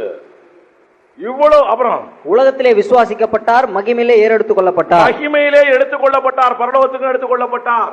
இது பூராவுமே தேவ பக்திக்குரிய ரகசியம். நமக்கு பக்தி வேணும்னா இந்த காரியம் தெரிஞ்சா போதும். இயேசு மாம்சத்திலே வெளிப்பட்டார், இயேசு ஆவியினாலே நீதியாக்கப்பட்டார், இயேசு தேவதூதர்களால் மனுஷீகத்தில் காண்பிக்கப்பட்டார், புறஜாதிகளுக்கு உரியவராய் காணப்பட்டார், மகிமையில் எடுத்துக் கொள்ளப்பட்டார். இவ்வளவு காரியம் நமக்கு தெரிஞ்சா போதும், தேவ பக்திக்குரிய ரகசியத்தை நாம் அறிந்திருக்கிறோம். இதுக்கு ஆப்போசிட் எதிரானது அக்கிரமத்தின் ரகசியம்.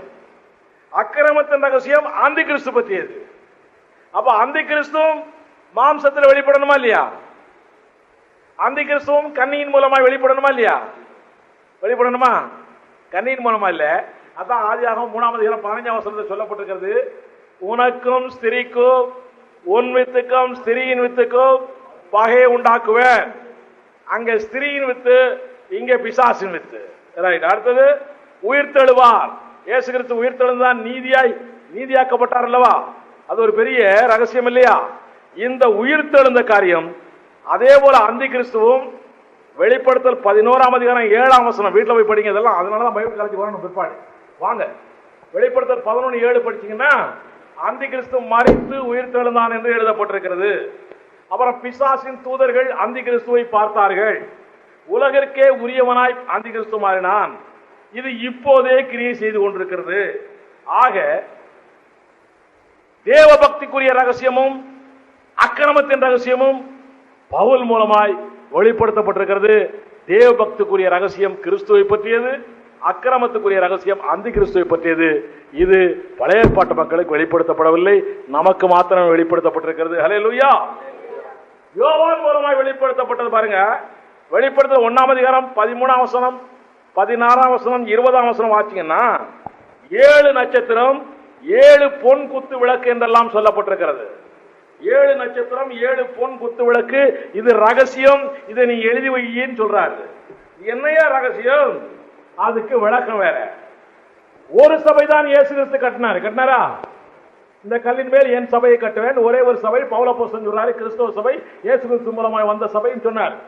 இங்கே 7 சபையை பற்றிய ரகசியம் சொல்லப்பட்டிருக்கிறது. குத்து விளக்கு அது சபையை பற்றி சொல்லப்பட்டது என்று 20ஆம் வசனத்தில் எழுதப்பட்டிருக்கிறது. ஒரே சபை இன்று 7 சபையாராய் கடைசி நாட்களிலே மாறுவார்கள் என்ற ஒரு ரகசியத்தை யோவான் 1ஆம் நூற்றாண்டிலே சொல்லி இருக்கிறார். ஒரே சபை பலவிதமான சபைகளாய் மாறும். 7 என்பது பலவிதம், முழுமை பலவிதமான சபைகளாய் மாறும். இந்த காலத்தில் லவோதிக்கே சபை நடந்து கொண்டிருக்கிறது என்று சொல்லிக் கொண்டிருக்கிறார்கள் நிறைய பேர். பரிசுத்தாவியாகிய எண்ணெய் உள்ளடக்கி இருக்கிற சபையாகிய விளக்கு தண்டிலிருந்து திரியின் மூலம் இயேசுவாகிய விளக்கு எரிந்து கொண்டே இருக்கிறது. நட்சத்திரங்கிறது மெசஞ்சர்ஸ், தேவதூதர்கள். 7 சபைகளிலிருந்தும் கிளம்புவார்களாம். 7 வருஷங்கள் 7 காலங்களில் கிளம்புவார்களா அல்லது 7 பிரிவாக கிளம்புவார்களா தெரியாது. ஆனாலும் 7 சபைகளிலிருந்தும் கிளம்புவார்கள். அதனாலதான் பலதரப்பட்ட சபைகளிலும் ஊழியக்காரர்கள் கிளம்பிக் கொண்டே இருக்கிறார்கள். ஆமென். அதனாலதான் இவன் பிரங்காம் சொல்றான், நாங்க தான் 7வது தூதன் கிளம்பி வந்திருக்கிறேன் என்று அவங்க சொல்லிட்டு இருக்காங்க. இப்படி ஒவ்வொருத்தரும் ஒவ்வொரு மாதிரி சொல்லிட்டு இருக்காங்க. ரைட். இப்ப யோவானை கொடுக்கப்பட்ட அடுத்த ஒரு ரகசியம் மகா பாபிலோன் என்ற ஒரு ரகசியம். வெளிப்படுத்தல் 17:5. மகா பாபிலோன் வாசிங்களா? வெளிப்படுத்தல் 17:5.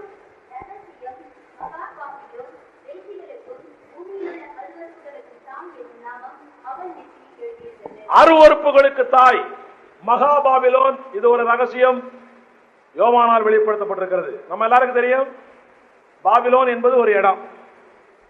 இது அருவருக்கப்பட்ட இடம், குழப்பத்தின் இடம். நம்ம எல்லாருக்கும் தெரியும். இது மகா பாபிலோன் என்று எழுதப்பட்டிருக்கிறது. நம்ம எல்லாருக்கும் தெரியும், புதிய எருசலேம் என்ற ஒன்று இருக்கிறது, வரப்போதா வருமானதா? புதிய எருசலேமுக்கு சொந்தக்காரர்கள் யார் யாரு? கைது கொஞ்சம் கை வலிக்குது போல. மோர் இன்னும் கொஞ்சம் கொண்டு வாப்பா. புதிய எருசலேமுக்கு சொந்தக்காரர்கள் யார் யாரு? நம்ம எல்லாரும். அவன் புதிய எருசலேம் கிறிஸ்துவின் மனவாட்டியாகிய சபைக்குரியது. இது ஒரு இடத்தை பத்தி சொல்லியிருக்கு, அந்த இடம் சபையை பத்தி சொல்லியிருக்கு. சரிதானா? புதிய எருசலேம் பேர் வச்சு அது சபையை பற்றி சொல்லி இருக்கிறது. அப்ப அதே போல மகாபாபிலோன் ஒரு இடத்தை பத்தி சொல்லி அருவருப்பானது சொல்லி இருக்குன்னா அது ஒரு சபையை பத்தி தான் சொல்லி இருக்கணும். ஆமென். அப்போ புதிய எருசலேம் கிறிஸ்தவ சபை என்றால் மகாபாபிலோன் அந்தி கிறிஸ்துவனுடைய மனவாட்டியாகிய சபை. சரிதானா? கிறிஸ்துவின் மனவாட்டியாகிய சபை புதிய எருசலேம், மகாபாபிலோன் அந்தி கிறிஸ்துவின் மனவாட்டியாகிய சபை. இது சகல பொய் மதங்களையும் பின்பற்றுகிற அமைப்பு. சகல பொய் மதங்களையும் பின்பற்றுகிற அமைப்பு. இது வெளிப்படுத்தல் 17 வாசிங்கன்னா மிருகத்தின் மேலே உட்கார்ந்து இருக்கிறது இந்த மகாபாபிலோன் என்ற ஒரு ஸ்திரீ. மிருகம் என்றால் அந்தி கிறிஸ்து, மிருகத்தின் மேலே இந்த ஸ்திரீ உட்கார்ந்து இருக்கிறாள். இது சகல பொய் மதங்களை பின்பற்றும் ஒரு பெரிய அமைப்பு. இத பாத்தீங்கன்னா இது வெளிப்படுத்தல் 17ஆம் அதிகாரத்தில் எழுதப்பட்டிருக்கிறது. இது மகா உபத்திரவ காலத்தில் நடக்கக்கூடிய காரியங்கள். மகா உபத்திரவ காலத்தில் கைவிடப்பட்ட சபைகளும் ரோமன் கத்தோலிக்க சபையும் ஒன்றாய் சேர்ந்து இப்படிப்பட்ட ஒரு பெரிய மார்க்கமான மகாபாபிலோன் என்ற ஒரு அந்தி கிறிஸ்துவின் சபையாக மாறி அந்தி கிறிஸ்துவை ஆண்டு கொள்ளுகிற அளவுக்கு இந்த சபை வளர்ந்திருக்கும். முடிவு என்னாகும் தெரியுமா? அந்தி கிறிஸ்துவே இந்த சபையை அழிச்சு போட்டுருவான். அப்படித்தான் வெளிப்படுத்தும் விசேஷத்தில் சொல்லப்பட்டிருக்கிறது. ஆக இப்படி ஏராளமான ரகசியங்கள் வேதத்தில் நமக்கென்று மாத்திரமே கொடுக்கப்பட்டிருக்கிறது. இவ்வளவு ரகசியங்களும் நாம் தெரிந்து கொண்டால் போதும். வேற எங்கேயும் நம்ம தீர்க்க தரிசனத்துக்காக ஓட தேவையில்லை. வேற எங்கேயும் எனக்கு ஜெபம் பண்ணியான்னு போக தேவையில்லை. வேற எங்கேயும் டயல் பண்ணி ஜெபம் பண்ண தேவையில்லை. வேற எங்கேயுமே போக தேவையில்லை. ஆமென். இவ்வளவு ரகசியங்களும் தேவன் வேதத்தில் எழுதி வைத்திருக்கிறார். இவ்வளவு ரகசியத்தையும் உனக்கும் எனக்கும் சொல்லி கொடுத்திருக்கிறார். இவ்வளவும் தெரிஞ்சுனா போதும், நாம தான் பெரிய ஆளு. அல்லேலூயா, அல்லேலூயா. பணம் வேணாம், சொத்து வேணாம், ரூபா வேணாம், ஒண்ணு வேணாம். இவ்வளவு ரகசியங்களும் எனக்கு தெரிந்தால் போதும், நானே பெரிய ஐஸ்வர்யவான். அல்லேலூயா, அல்லேலூயா. கர்த்தருக்கு ஸ்தோத்திரம்.